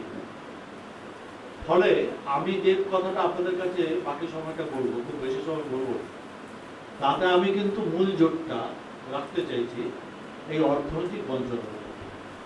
অর্থনৈতিক বঞ্চনার মধ্যে আমি আপনাদের এইভাবে বলবো যে যদি একভাবে একটা ভাগ করে নিতে পারি যে আর্থিক দিক থেকে পিছিয়ে পড়া, কিভাবে বুঝবো আর্থিক দিক থেকে পিছিয়ে পড়া মানুষ কারা? একটা করতে পারে, সেটা হচ্ছে যে ভারত রাষ্ট্র, এবং সেটা তো নেহেরু ঘরানার রাজনীতি, বামপন্থী রাজনীতি এসবের চাপে একটা কাজ করে রেখেছে। সেটা হচ্ছে যে আচ্ছা গরিব লোক কারা তার একটা মাপকাঠি, আর ওই মাপকাঠিতে কত গরিব লোক হয় এইটা তার একটা তথ্য আছে। আমি তাতে যাচ্ছি, যাবো একটু, হয়তো মিনিট পাশে বলতে হবে না সেটা, কিন্তু এটা তো একটা। এরপরে আরেকটা দিক থেকে আমি দেখতে পারি শ্রম দেওয়ার তো অধিকার কারণ নেই, শ্রমটা বিক্রি করবে না।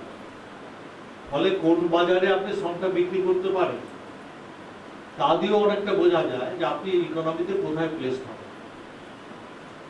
কাজে আমাদের কাজের বাজারের চেহারাটা কি, শ্রমের বাজারের চেহারাটা কি, এইটাকে যদি আরেক তাকিয়ে দেখার চেষ্টা করি, তাহলে কিন্তু অর্থনৈতিক বৈষম্যটা কোন জায়গায়, কোন লেভেলে আছে এইটাকে বুঝবো।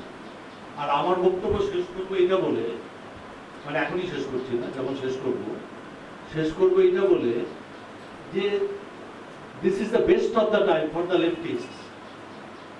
মানে এটা ওয়ার্স্ট অফ দ্য টাইম বলার কোনো কারণ নেই। তার কারণ যে গোলমালের ভেতর পড়ে গেছে, এই গোলমাল থেকে বেরোনোর জায়গাটা আসলে কিন্তু নিউ লিবারালিজমের নেই। পিগু টিগুর একটা ব্যাপার ছিল বা ধরুন এই কি বলে অমর্ত্য সেন মার্কা আপনি ইকোনমিক্স যদি করেন তাতেও কিছুটা পারেন, তাদেরও ধরে রাখতে পারছে।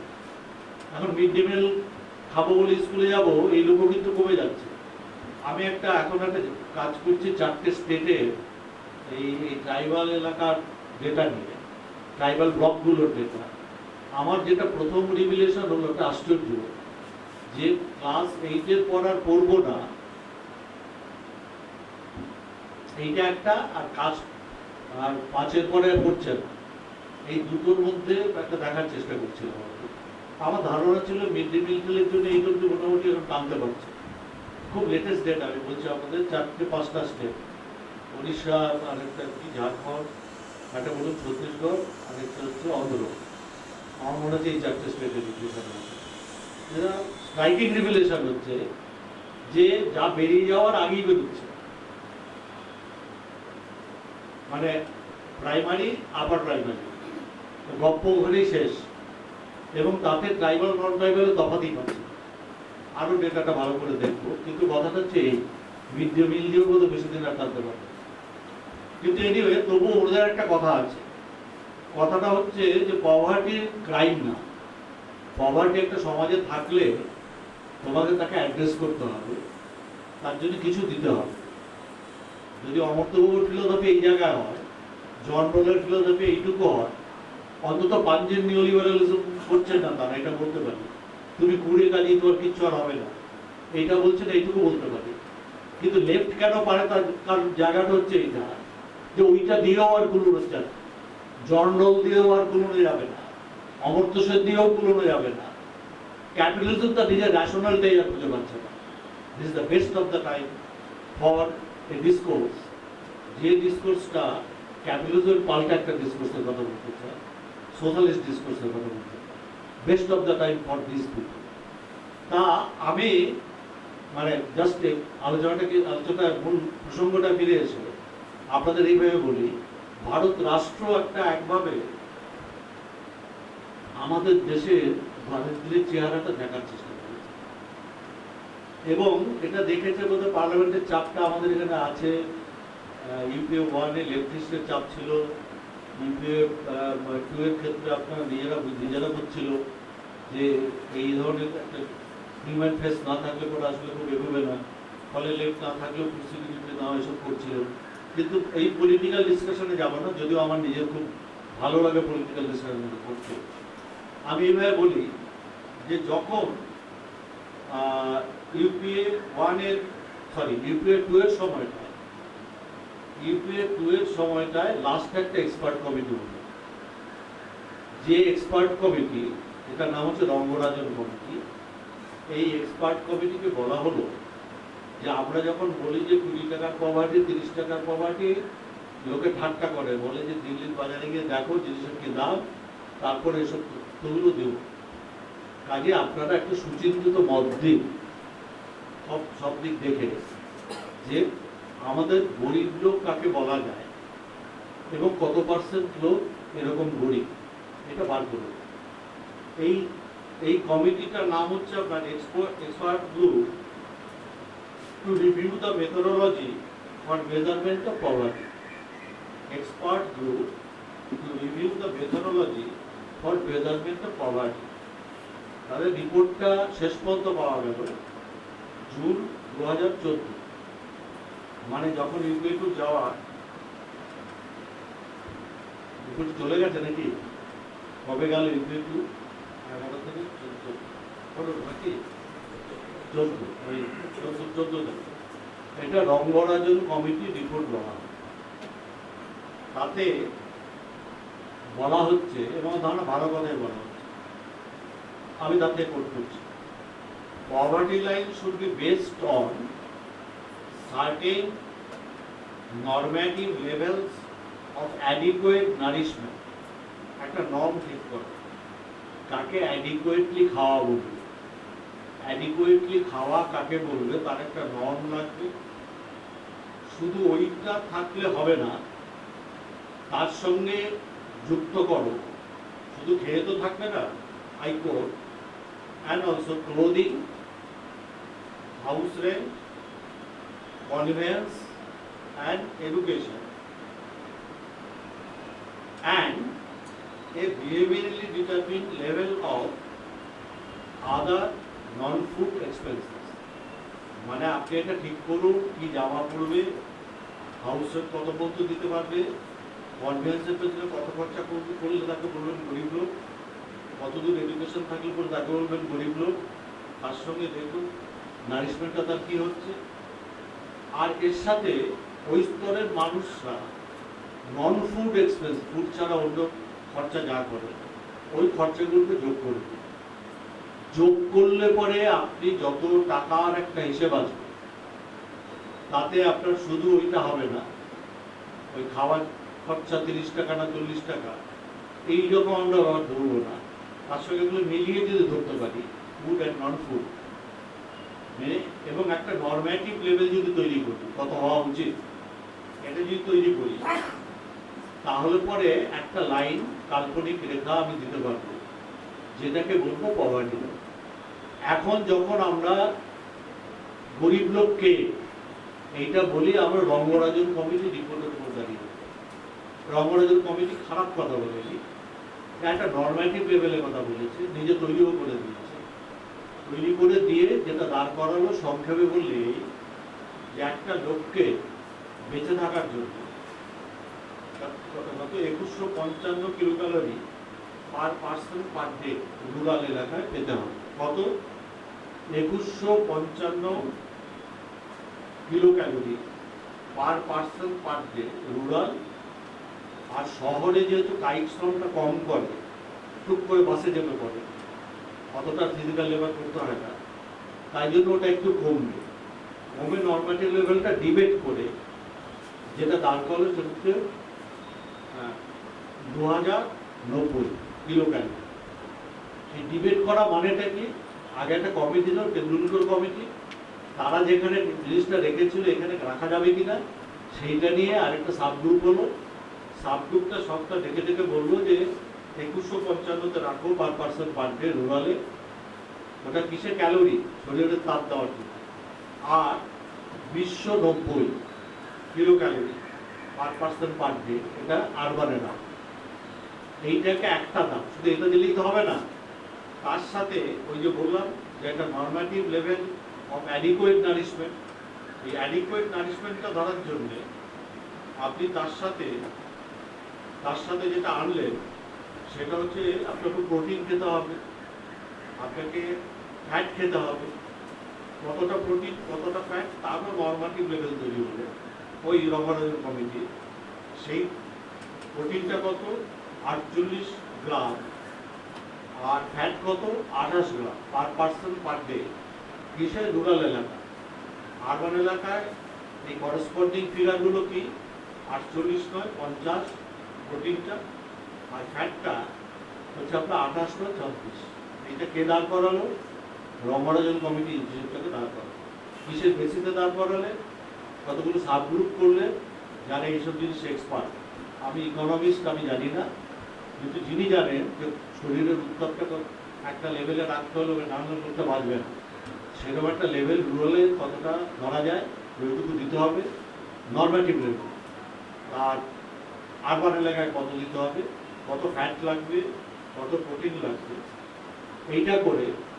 আর রঙ্গরাজন কমিটি একটা খুব ভালো কাজ করলে যে আমাদের ন্যাশনাল স্যাম্পল সার্ভেতে খরচগুলো সব দেওয়া যায়, এবং এগুলো ভুল হয় না। ভুল হয় না কেন আমি তো বলতে পারি, আমাদের ন্যাশনাল স্যাম্পল সার্ভে অর্গানাইজেশনটা জোর আছে। ন্যাশনাল স্যাম্পল সার্ভে পারিবারিক ক্ষেত্র সমীক্ষা করে তারা, কিন্তু ক্ষেত্র সমীক্ষার মেথডটা এত ভালো, এবং এটাকে ইংরেজিতে বলে রোবাস্ট, এতটা রোবাস্ট যে এনএসএস এর মেথোডোলজিকে চ্যালেঞ্জ করার মতো, মানে এর চেয়ে বেটার কিছু পাওয়া যাবে এ কথা বলার মতো আসলে কোনো কাজ আমার নজরে আসে। কিন্তু এনএসএস এর মেথডটা কি তার ভিতরে আমি যাবো না। তো এনএসএস থেকে আপনি এটা পেতে পারেন। রঙ্গরাজন সেটাকেই কাজে লাগালো যে তারা পারিবারিক খরচা কত করছে তার যে গ্রুপগুলো ন্যাশনাল স্যাম্পল সার্ভে থেকে প্ল্যানিং কমিশন করে দিল, এটাকে বলে ডেসাইল ক্লাসেস। 10 ভাগ, প্রথম 10, দ্বিতীয় 10, তৃতীয় 10, চতুর্থ 10, মানে 10 কিসের? জনসংখ্যার প্রথম 10 ভাগ। কিসের দিক থেকে? ওই ধরুন আপনার কি বলে খরচা করছে মান্থলি পার capital consumption expenditure per day, এটাকে ধরো। ধরে দেখো দুটো রকম খরচা আছে, ফুডের খরচা, নন ফুড খরচা। রঙ্গরাজনের এই নর্মেটিভ লেভেলটা নাও, নিয়ে ফিট করো, করে দেখো যে একটা লাইন পাবে, একটা ব্যাংক দিয়ে দিয়েছে রঙ্গরাজন, তাতে 10% প্লাস মাইনাস করতে হবে। আর ঠিক জায়গাটা আপনি ফিট করতে পারবেন না, সব ক্লাসে তো এভাবে আসবে। করে এখান থেকে আপনি একটা ফিগার অ্যাপ্রুভ করবেন। ফিগারটা কি পাবেন? একটা টাকায় দাঁড়াবে সেটা। এই টাকাটা মনে রাখতে হবে, আমি যখন বলছি আপনাদের, সেটা কিন্তু আজকের টাকা নয়, আজকে টাকার যা দাম, আজকে একটা জিনিস কিনতে যা খরচ সেটা নয়।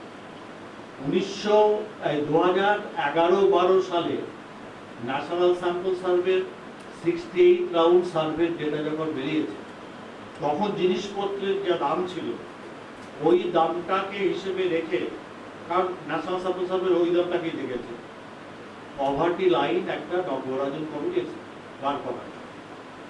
সেটা কি? সেটা হচ্ছে আপনার 972 টাকা পাওয়ার রুরাল হাউস হোল্ড, 1401 টাকা আরবান হাউস। এই হিসাবটাকে আমরা মাথায় রাখি কি, এটা পার ক্যাপিটা পার মান্থ করলে পরে যদি এই খরচাটা আপনি করতে পারেন, এর ওপরে যদি আপনার খরচা করতে সামর্থ্য থাকে, আপনি গরিব নন। আর এর নিচে যদি খরচ করেন তাহলে পরে আসলে আপনি গরিব, আপনাকে গরিব হিসেবে চিহ্নিত করা হবে। এত লিবারালি ভেবে ওই নর্মেটিভ নর্ম টর্মগুলো ওপরে তুলে এসব করার পরেও যা দাঁড়ালো, ওতে লজ্জার ব্যাপার বোধ হয়। যেটা দেখা গেল সেটা হচ্ছে যে এইটাতে একটা আমাদের গড়পড়তা ফ্যামিলিগুলোর সাইজ হচ্ছে 5। এটা ধরে 5 দিয়ে গুণ করলে আপনি ফ্যামিলি এক্সপেন্ডিচার পাবেন রুরাল এলাকায় 4860 টাকা খরচা করছে কিসে? কনজাম্পশন এক্সপেন্ডিচারে 4860 টাকা পার ফ্যামিলি। ফ্যামিলি 5 এরকম যাদের খরচ করার সামর্থ্য, কত সালে? 2011-12 সালের কথা বলছি, এখন তো বাড়বে অবভিয়াসলি। তো সেইটা যাদের খরচ করার সামর্থ্য আছে, সামর্থ্য নেই, সেই লোকদের আমরা গরিব বলবো। আর এটা যাদের খরচ করার সামর্থ্য আছে তাদের আমি আর গরিব বলবো না। করে রঙ্গরাজনরা আরেকটা কাজ করে নেবে, সেটাও আপনাদের একটু মনোযোগ আকর্ষণ করবো। উনি একটা উল্টো দিক থেকে দেখবেন, কোনো সেভিং নেই, যা পায় তা দিয়ে এইসব খরচা মিটিয়ে আনএবল টু সেভ। এটার জন্য সিএমআই কে দিয়ে আরেকটা সার্ভে করানো হবে। আনএবল টু সেভ, তুমি সেভ করতে পারছো না, খাওয়া পড়াটা চলে যাচ্ছে, যদি এটাকেই দারিদ্র বলি, তাহলে এটার তো তথ্য এনএসএস দেয় না। এনএসএস গরিব বড় লোকও দেয় না, শুধু বেসাল ক্লাসগুলো দিয়ে দেয়। তাহলে আপনি যেটা করলেন এটাকে পাবেন কোথেকে? Unable to save. একটা অন্য সংস্থাকে যেটা সার্ভে করা, সার্ভে করে এটাকে দেখলেন আনএবল টু সেভ এই পরিবারগুলো মান্থলি পার ক্যাপিটা কনজাম্পশন এক্সপেন্ডিচার কত। এবং আমি আপনাদের কাছে বলছি, আমাদের ন্যাশনাল স্যাম্পল সার্ভে দিয়ে গর্ব করতে পারি, সিএমআই যে সার্ভেটা করলো, মানে আলাদা করে সার্ভে করলো, আনএবল টু সেভ, শুধু খাওয়া পড়াটা করছে, তাতে যেখানে পভার্টি লাইনটা আসার কথা আনএবল টু সেভ, ঠিক সেখানেই দেখা গেল ন্যাশনাল স্যাম্পল সার্ভের তথ্যে ওই 10% যে প্লাস মাইনাস ব্র্যান্ড দিয়ে যেখানে রঙ্গরাজন আনলেছিল এনে দাঁড় করালো, ঠিক সেটাই। তার মানে কে গরিব? যে সেভ করতে পারে না। পাবোটা কোথায়? পাবো যদি আমি ন্যাশনাল স্যাম্পল সার্ভে দেখি, তার থেকে পাবো সিএমআই থেকে একটা হিসেব করিয়ে আলাদা করে সার্ভে করে এটাকে দাঁড় করানো হয়েছে। করে আমাদের 68 রাউন্ড ডেটা থেকে এখন যা দাঁড়িয়েছে, এটাই শেষ কথা আমরা বলবো, গ্রামের 30.9% মানুষ হচ্ছেন, পরিবার হচ্ছেন গরিব, শহরের 26.4% মানুষ unable to save. All India ছবিটা হচ্ছে 29.5%। সংখ্যা যদি ধরেন, গ্রামের জন্য হচ্ছে আপনার 26 কোটি, আর শহরের জন্য এটা কত? 10 কোটি হবে। ওই মিলিয়নে একটা যদি চলে যাবে না, হ্যাঁ, তাহলে আপনার 10 কোটি, 10.25, এই হচ্ছে আরবান এলাকা। টোটাল 365 মিলিয়ন, মানে 36.3 কোটি, এটা হলো আমাদের বিক্রি। হিসাবটা কি? Unable to sell. উল্টো দিক থেকে হিসাবটা কি? রঙ্গরাজনের যে পভার্টি নট, যে একটা মোটামুটি খেয়ে পড়ে থাকে, মোটামুটি খেয়ে পড়ে থাকার সামর্থ্য নেই এমন লোকদের দেখ। এইটা ভারতবর্ষে যদি আপনি ন্যাশনাল স্যাম্পল সার্ভে তথ্যের উপর দাঁড়ান, তাহলে 36 কোটি লোক আপনি পাবেন যারা আসলে এই জায়গায় দাঁড়িয়ে আছে। এর ওপরে একটা ক্লাস আছে, আমার আলোচনা গল্পটা কিন্তু ওইটাই। এইটা তো আছে, 36 কোটি তো এদিক দিয়ে গেল। আমি আরেকটা হিসেব করছিলাম লেবার মার্কেট। লেবার মার্কেট মানেটা কি? শ্রম বিক্রি করে, একটু আগে সুকান্ত বলছিলেন যে বিক্রির বাজার আছে, কেনারও বাজার আছে। আমি বলি একটা জিনিসের কেনা বাজার একটা বাজার আছে, যেখানে তো গায়ের জোরে দাম ঠিক হয়, সেই বাজারটা আপনার শ্রম বিক্রি করার হয়। সবকিছু পণ্য তো, আপনার শ্রমটা আসলে পণ্য। তাই এই পণ্য কেনা বেচার, মানে শ্রমটা কেনা বেচার যে বাজার, এই বাজারে আমি কিছু তথ্য দেখছিলাম। প্রথম আপনি তাদের বাদ দিয়ে দিলাম যারা অর্গানাইজ লেবার, মানে যাদের সোশ্যাল সিকিউরিটি আছে, যাদের কর্ম নিরাপত্তা আছে, মানে একটা এমপ্লয়মেন্টের চিঠি আছে, আর যাদের আপনার সোশ্যাল সিকিউরিটি আছে একটা লেভেল পর্যন্ত, এরকম লোক যদি আমি ধরি, তাদের আমি বলবো অর্গানাইজড ওয়ার্কার। আর যাদের এগুলো নেই, ওরে কাল থেকে কাজে আয়, আর কোথায় কাগজপত্র দেওয়ার ওসব কিছু নেই, আমাকে রেগুলারাইজ করবেন কবে স্যার? আসলে এখানে রেগুলারাইজেশন বলে গল্পই নেই। আমি কি পিএফ পাবো স্যার? না, পিএফ টিএফ আমাদের কিছু নেই। মাস গেলে 13,050 টাকা, 500 টাকা তুমি পেয়ে যাবে। এইরকম ধরনের যে কাজগুলো আছে, অথবা নিজে চায়ের দোকান একটা করছি, এই ধরনের যে কাজ আছে, এই কাজগুলোকে আমি বলছি আনঅর্গানাইজড লেবার মার্কেট, যেখানে কর্ম নিরাপত্তাও নেই, সামাজিক নিরাপত্তাও নেই। এবার গল্পটা শুনুন। আমাদের এই অর্গানাইজড লেবার, টোটাল লেবারের কত? 7.2%।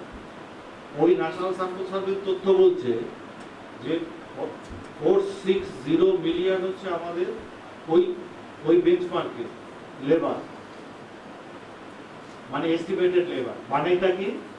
যে লেবারটা এস্টিমেট করে বার করেছে, যারা হয় কাজ করছে অথবা অ্যাভেলেবল আছে ফর জব নেই কিন্তু করতে চাইছে, এটা ওয়ার্ক ফোর্স আমরা বলি।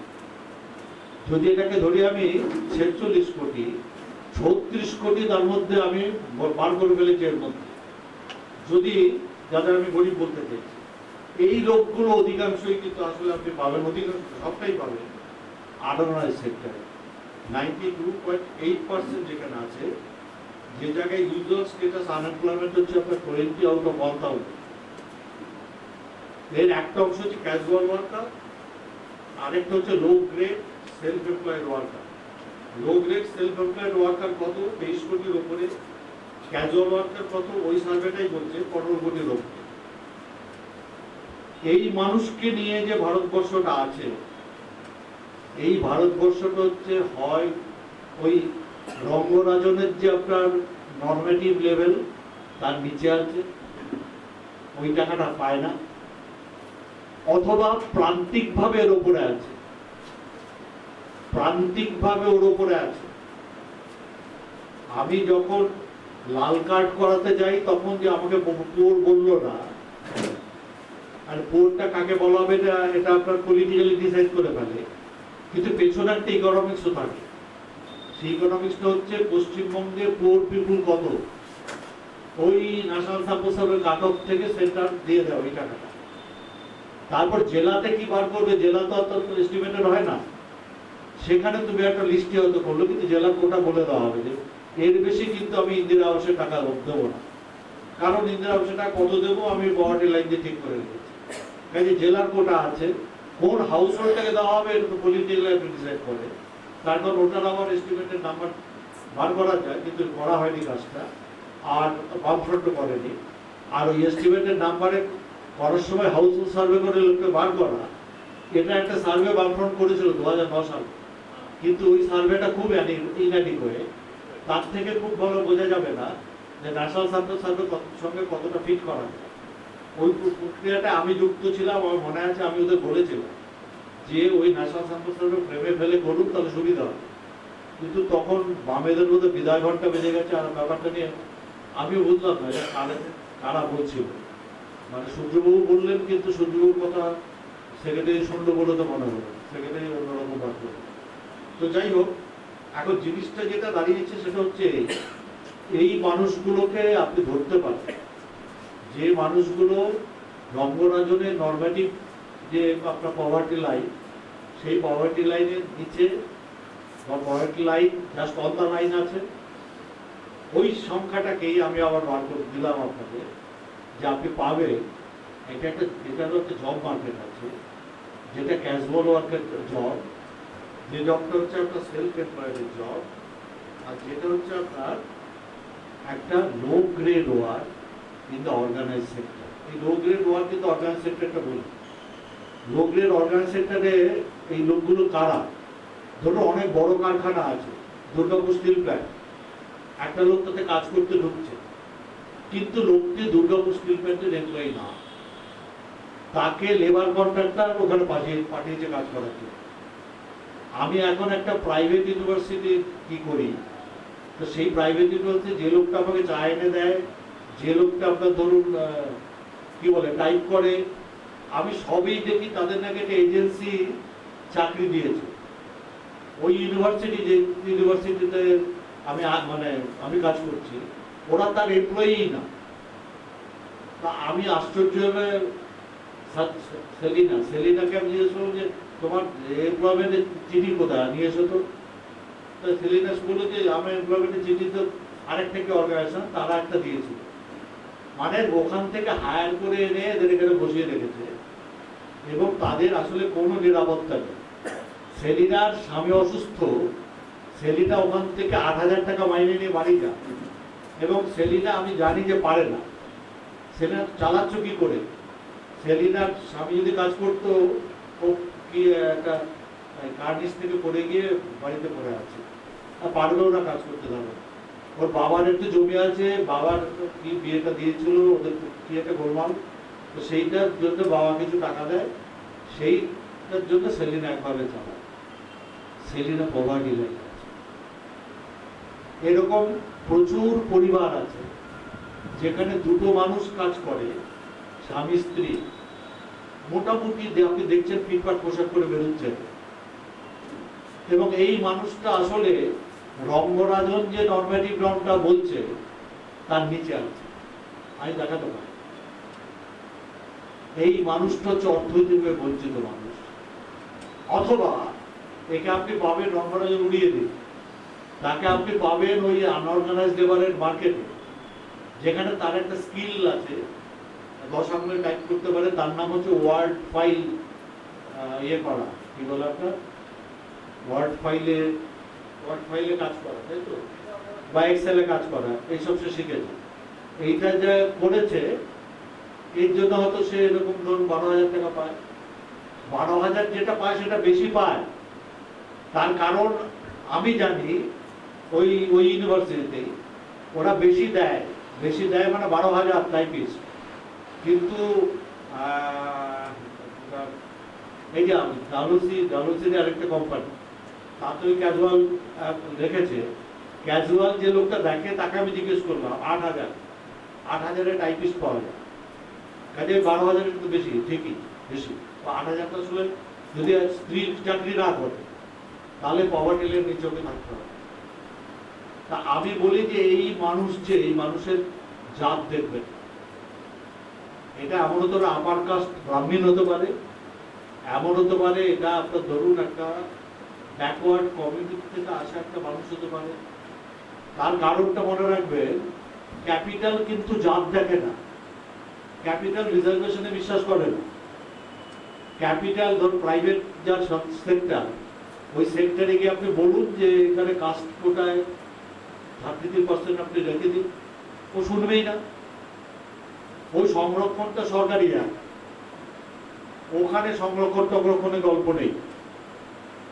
আপনি পারেন না, আপনি ফেই, ফলে আপনি ওই বাজারে ঢুকতেই পারবেন।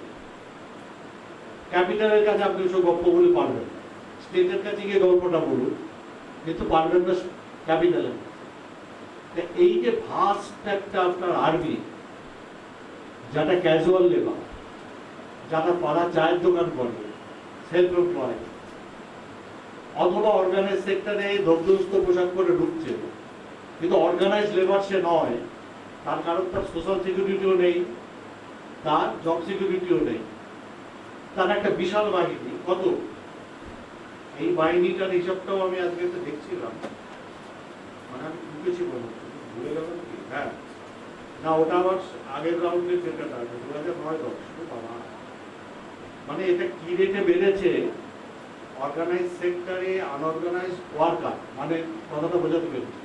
সেক্টরটা অর্গানাইজ, কিন্তু লোকটার কর্মনিরাপত্তাও নেই, যে যার কথা বলছি তার কর্মনিরাপত্তাও নেই, তার আপনার সামাজিক সুরক্ষাও নেই। এমন 2009-10-এ অর্গানাইজ সেক্টরে যারা কাজ করে তার 57.8%। আমি I repeat the figure. Organise সেক্টরে যারা কাজ করে দুর্গাপুর স্টিল প্ল্যান্ট বা এই টাইপের জায়গাতে, আর 57.8% শ্রমজীবী আছেন, যে শ্রমজীবী আসলে আনঅর্গানাইজ লেবার মার্কেটে আছে, তাদের কর্মনিরাপত্তাও নেই, সামাজিক নিরাপত্তাও নেই। আরেকটু দিক করুন, সেলিনাকে পাবেন ওখানে। এবং যত জব মার্কেট আপনার এই ইয়ে হচ্ছে, কি বলা যেতে পারে, লিবারালাইজড হচ্ছে, তত ক্যাপিটাল যে কি ভয়াবহ জিনিস, তত বেশি করে ওটা দেখতে পাচ্ছি। আর ঠিক এই জায়গাটি ঠিক লেফট নেই। আমার মাঝে মাঝে মানে আমার কি বলবো, হাত কামড়ে দিচ্ছে করে যে আমি যে সুকান্ত বয়স হতো, আমি নিজে মাঠে নেমে আর একটা পার্টি করতাম। এইটা কি কথা? কারণ আমি তো শিখেছি যে যেটা যেটা হয়েছে সেটা হলো আপনার লেবারকে আর্ম টুইস্ট করে আপনি একটু কম পয়সা কাজ করতে পারেন। ওই ইকোনমিক্সের নিয়মটা আমি জানি কেন এটা পারেন। আর যেটা পারেন সেটা হচ্ছে কতগুলো ভদ্রলোককে সাজাতে পারেন, তারা দাঁড়িয়ে নিউলিবারাল দর্শনটা বলবে এবং আপনি ঘাড় নাড়বেন, এবং একটা প্রভাব বলয় তৈরি হবে, যেখানে ধরুন সন্ধ্যাবেলার টিভিতে শাশুড়ি বউয়ের ঝগড়া, ফিউডাল আমলের একটা ব্যাপারও আছে। আর তার সঙ্গে আপনি দেখতে পারবেন যে পরিবারে যে ছেলেটা যথেষ্ট উদ্যোগী, সে যথেষ্ট সাকসেসফুল, আর অন্য একটা বউ কাঁদছে কারণ ওর স্বামী ঘুরে, সেই জন্য তার কিছু হলো না। ঢুকিয়ে দিল, আপনার মধ্যে একটা ঢোকালো এই যে যে লোকটা উদ্যোগী সে লোক যেতে, যে লোক ঘুরে সে লোক হারে। আমি এটা বুঝে নেই, সপাটে সোজা কথাটা লোকে বলে রাখেন যে তুমি তো প্রথম শুরুই করেছো ইনইকুয়ালিটি দিয়ে, আমাকে তো কম্পিটিং করতে দাও, তারপরে দাঁড়িয়ে এসব কথা বলছো কি করে? আমরা যারা ধরুন এগুলো নিয়ে চাচাই, আমরা নেহেরু যুগের প্রোডাক্ট। নেহেরু স্কলারশিপ না দিলে আমি পড়তে পারতাম। আমার কি হতো, গ্রামে যজমানি ব্রাহ্মণের বাড়ির ছেলে, ওই পুরুষদের কাজ একটা তো করতাম। কিন্তু একটা বলতে পারি আপনাদের, সেটা হলো স্টেট ইন্টারভিন করেছে যে এই লোকটাকে স্কলারশিপ দাও, এবং সে আপওয়ার্ডলি মোবাইল হোক। এই সোসাইটিটা কিন্তু ছিল, এবং এই সোসাইটিতে কিন্তু লোকের অ্যাকসেপ্টেন্সও ছিল। লোকে জানতো যে কলেজে পয়সা দিতে হয়, কলেজে তুমি এলেই কলেজ ধন্য। লোকে জানতো যে মাস্টারমশাই যে টাকাটা পান, এই টাকাটা সমাজ তাকে দেয়, সমাজ, পার্থচাতুর্যের বাবের টাকা না, সমাজ দেয়। এবং সমাজ এই টাকাটা দেয়, তার কারণ হচ্ছে সেই হিউম্যান লেবারটা তৈরি করে। ওইটা লেবারটাকে লাগে কেন? কোয়ালিটি অফ লাইফটা ডিসাইড করে দেয় ওই লোকটা কি পেলো আপনার কাছ থেকে বা ওই মাস্টারমশাইয়ের কাছ থেকে। আর কোয়ালিটি অফ লাইফ মানে জীবনযাত্রার মান, এটাই তো মূল জায়গাটা। সেটাই যদি শেষ করে দেন আপনি, একটা ভয়ঙ্কর সমাজ তৈরি হবে। আমি আপনাদের বলবো, বঞ্চিত মানুষের ভারতবর্ষের উল্টো দিকে যে ভারতটা আছে, যেটা তৈরি হয়েছে, যেখানে কম প্রাইভেশন, যেখানে আপনার অনেক অপরচুনিটি, যেখানে স্কাই ইজ দ্য লিমিট, যেখানে ঝকঝকে নাকি ভালো ছেলে, কি আইআইটি আইএম করা ছেলেরা, যাদের পৃথিবীতে সবকিছু বলার অধিকার, ওই ওথেলো নাটকের ওই লোকটার দিয়াগোর মতো, যে আমি জিতেছি কাজে আমি শেষ কথা বলার অধিকার তো আমার, বলছিল না ইয়াগো, আমি জিতেছি কাজে শেষ কথা বলার অধিকার আমার। এদের ভাবভঙ্গি দেখে মনে হয় ওরা জিতেছে, কাজে শেষ কথা বলার অধিকার ওদের, আইআইটি আইএম। তা আমার বক্তব্যটা হচ্ছে এই জায়গায় যে এই যে রাশি রাশি বঞ্চিত লোকের বিপরীতে যে লোকগুলো দাঁড়িয়ে রয়েছে, যারা ন্যাশনালাইজ করে জিনিসগুলো, কি ন্যাশনালাইজ করে, এক্সিস্টিং যে সমাজটা আছে ওটা ঠিক আছে, এটা যেন বলার চেষ্টা করে। সেই মানুষগুলো ভেতরকার সমাজটা কি, ভেতরকার সমাজটা আপনি দেখবেন উৎকৃষ্ট মানব জীবনটাই তারা পায়, পাওয়া সম্ভব না। ক্যাপিটাল কাউকে সুস্থির থাকতে দেয় না। যে ছাঁটাই হয় সেও মরে, যে ছাঁটাই করে সেও মরে, কারণ এটা সিস্টেম। মানে সেলিনা বাড়ি গিয়ে কাঁদে, আমিও কাঁদি, যে সেলিনা কালকে আবার কাজ করতে আসবে। আমি জানি যে এইটা ক্যাপিটাল, এই মাঠটা এইভাবে আসে। ক্যাপিটাল ডেঞ্জারাস জিনিস হচ্ছে একটু গরিব ভর্তি, আপনি একটা লোককে ধরতে পারবেন, ওটা একটা সিস্টেম। আর অদ্ভুত ব্যাপার, যেই আপনি মেনে নেবেন সঙ্গে সঙ্গে দেখবেন আপনার একটা কনসেন্ট দিচ্ছে, আর আপনার যত মানসিক কনসেন্ট ওটার পেছনে এসে পড়বে, কনসেন্ট মানে স্বীকৃতি, আপনার দিক থেকে যত বেশি এসে পড়বে, যত বেশি মেনে নেবে, ততই কিন্তু চেপে বসবে। গোড়ায় ধরতে হবে ক্যাপিটাল, আর গোড়ায় ক্যাপিটালকে ধরতে হলে গোড়ায় লেবারকে ধরতে হবে, গোড়ায় ওই ক্যাজুয়াল লোকটাকে বুঝতে হবে, গোড়ায় আপনার বুঝতে হবে চায়ের দোকানদের থেকে, গোড়ায় আপনাকে বুঝতে হবে যারা উল্টো দর্শন টানতে চাইছে তাদের মতলবটাকে। এইটা মনে রাখবেন মতাদর্শের ব্যাপার, এটা গায়ের জোরের ব্যাপার। মতাদর্শ এবং গায়ের জোর এইটা ইকোনমিক্সের বোর্ডে অঙ্ক কষা না, এটা আরেক জিনিস। আপনি যদি মতাদর্শ জায়গাটা স্থির থাকে, রঙ্গরাজন রিপোর্টকে একভাবে পড়বে, ক্যাজুয়াল লেবার একভাবে খুঁজে বার করবে, একভাবে সেলিনাকে দেখতে পারবে। আর যদি আপনি ওটার থেকে বেরিয়ে আসেন, গানটা ছেড়ে দেয়, ছেড়ে দিয়ে কুড়মি করবো না তার লজিকটা খোঁজার চেষ্টা করবে, আপনি আরেকভাবে দেখবেন সেলিনা ওটাই হবে। সেলিনা ওই আই এম নট বদার, আমি তো জিতেছি, আমি তো ইয়াগো। আমি বলছি যে এটা পুরো দর্শনের বিষয় আছে। আর আপনাকে এটা বলি যে এইখানে এই জায়গাটা আসলে মার্কস জিতেছে। মার্কস এই আস্ত লোকটাকে বোঝার চেষ্টা করেছিল, আস্ত লোকটাকে বুঝতে গিয়ে আস্ত ইকোনমিক্সটা বুঝেছিলেন, ইকোনমিটা বুঝেছিলেন। আস্ত ইকোনমিটা বুঝতে গিয়ে ওটা বুঝেছিলেন প্রতারণাটা একদম সামনে, একদম গোড়ায়।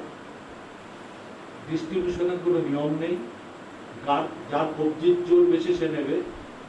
লেবারের কবজির জোর তখন যখন থাকে না, শ্রমিক হেরে গেল, লেবারের কবজির জোর কমলো, জার্মান শ্রমিক পাবে না, নয়তো জার্মান শ্রমিককে সম্মানের চাকরি করতে, তাকে দেখিয়ে দেওয়া হবে কম্পিটিশন, ইন্ডিয়াতে কম্পিটিশন আছে,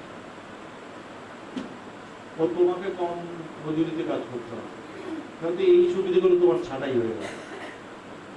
বাঁচোয়া এই যে এখানেও ধরুন পিকেটির বই বেরোয়, বাঁচোয়া এই যে এখানে লেবার স্ট্রাইক করে দাঁড়িয়ে থাকে ফ্রান্সে, বাঁচোয়া এই যে এখানেও যখন ব্রাজিলে লুলাকে চোর বলে জেলে পুড়তে যাচ্ছে, হাজার হাজার মানুষ তার পেছনে যাচ্ছে, লুলাকে বলছে যে তুমি জেলে যাও, এই সামনে ভোট আসছে তো, ভোটটা আমরা করাবো, অক্টোবরে ভোট হবে, লুলা জিতবে, লুলার পার্টি জিতবে।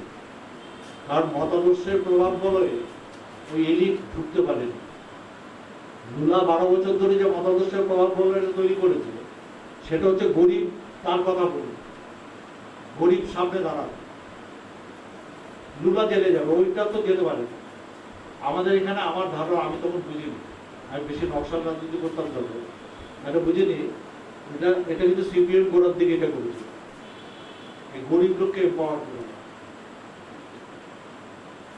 একটা পঞ্চায়েতে গিয়ে একটা গরিব লোক প্রধানের চেয়ারে বসছে, ভিডিও থতমত, কি বলবে স্যার বলবে কিনা বুঝতে পারছে না, যে মহিলার মুখ দিয়ে কথা বেরোতো না সভাধিপতি হয়ে বসেছে, ডিএম দেখেই পালাচ্ছে। ডিএম এর চেয়ার যেটা অর্জন করেছে সে তো সব জিতে এসেছে, ডিএম বাবা আইএস, ওকে ম্যাডাম বলবে, ওটা কাহার বাড়ির মেয়ে একটা, এবং সে জীবনে কিচ্ছু করেনি, পলিটিক্স করা যাবে।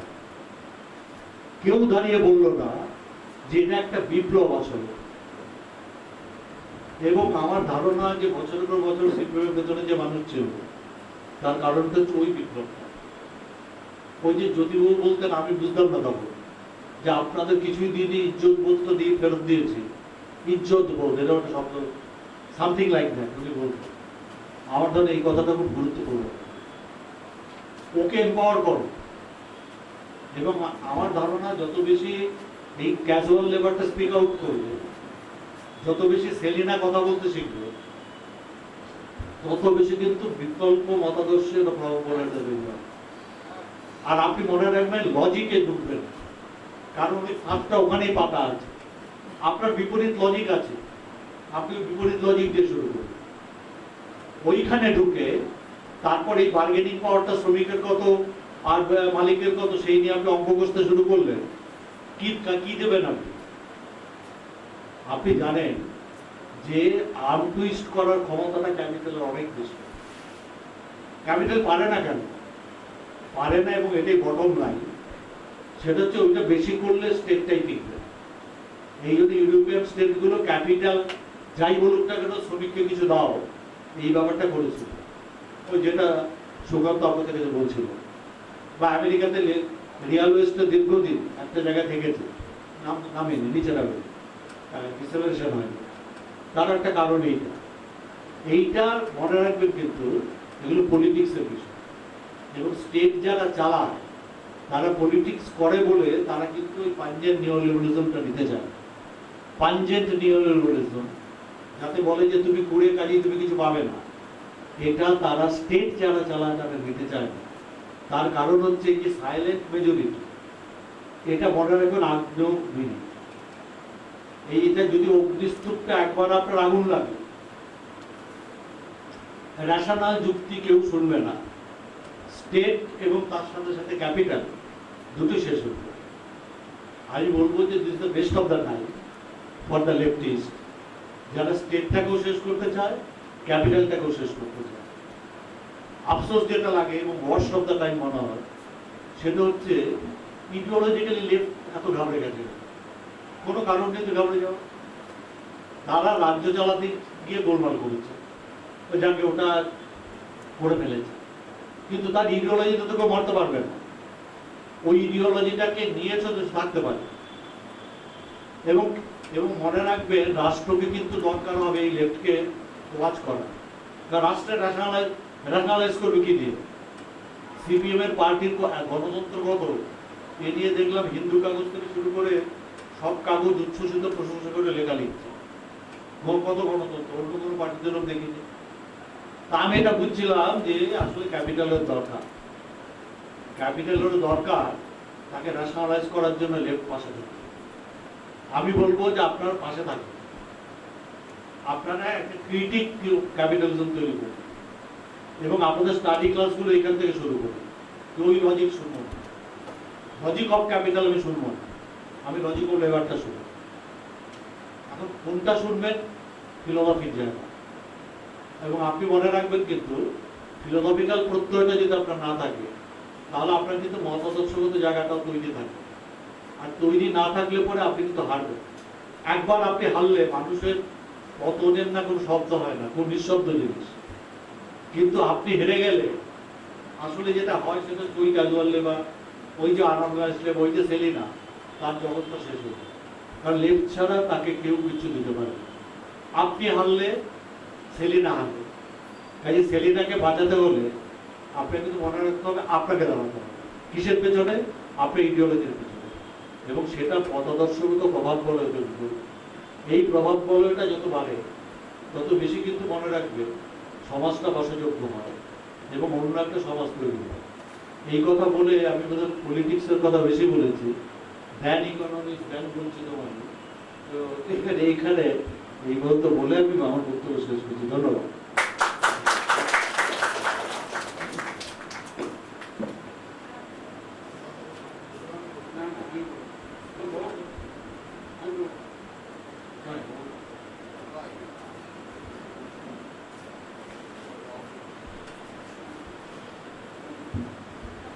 ঠিক বোধহয় উপযুক্ত কোনো বিশেষণ খুঁজে পাওয়া ভার হবে যে আমরা প্রত্যেকে কিভাবে এতক্ষণ মন্ত্রমুগ্ধ হলাম।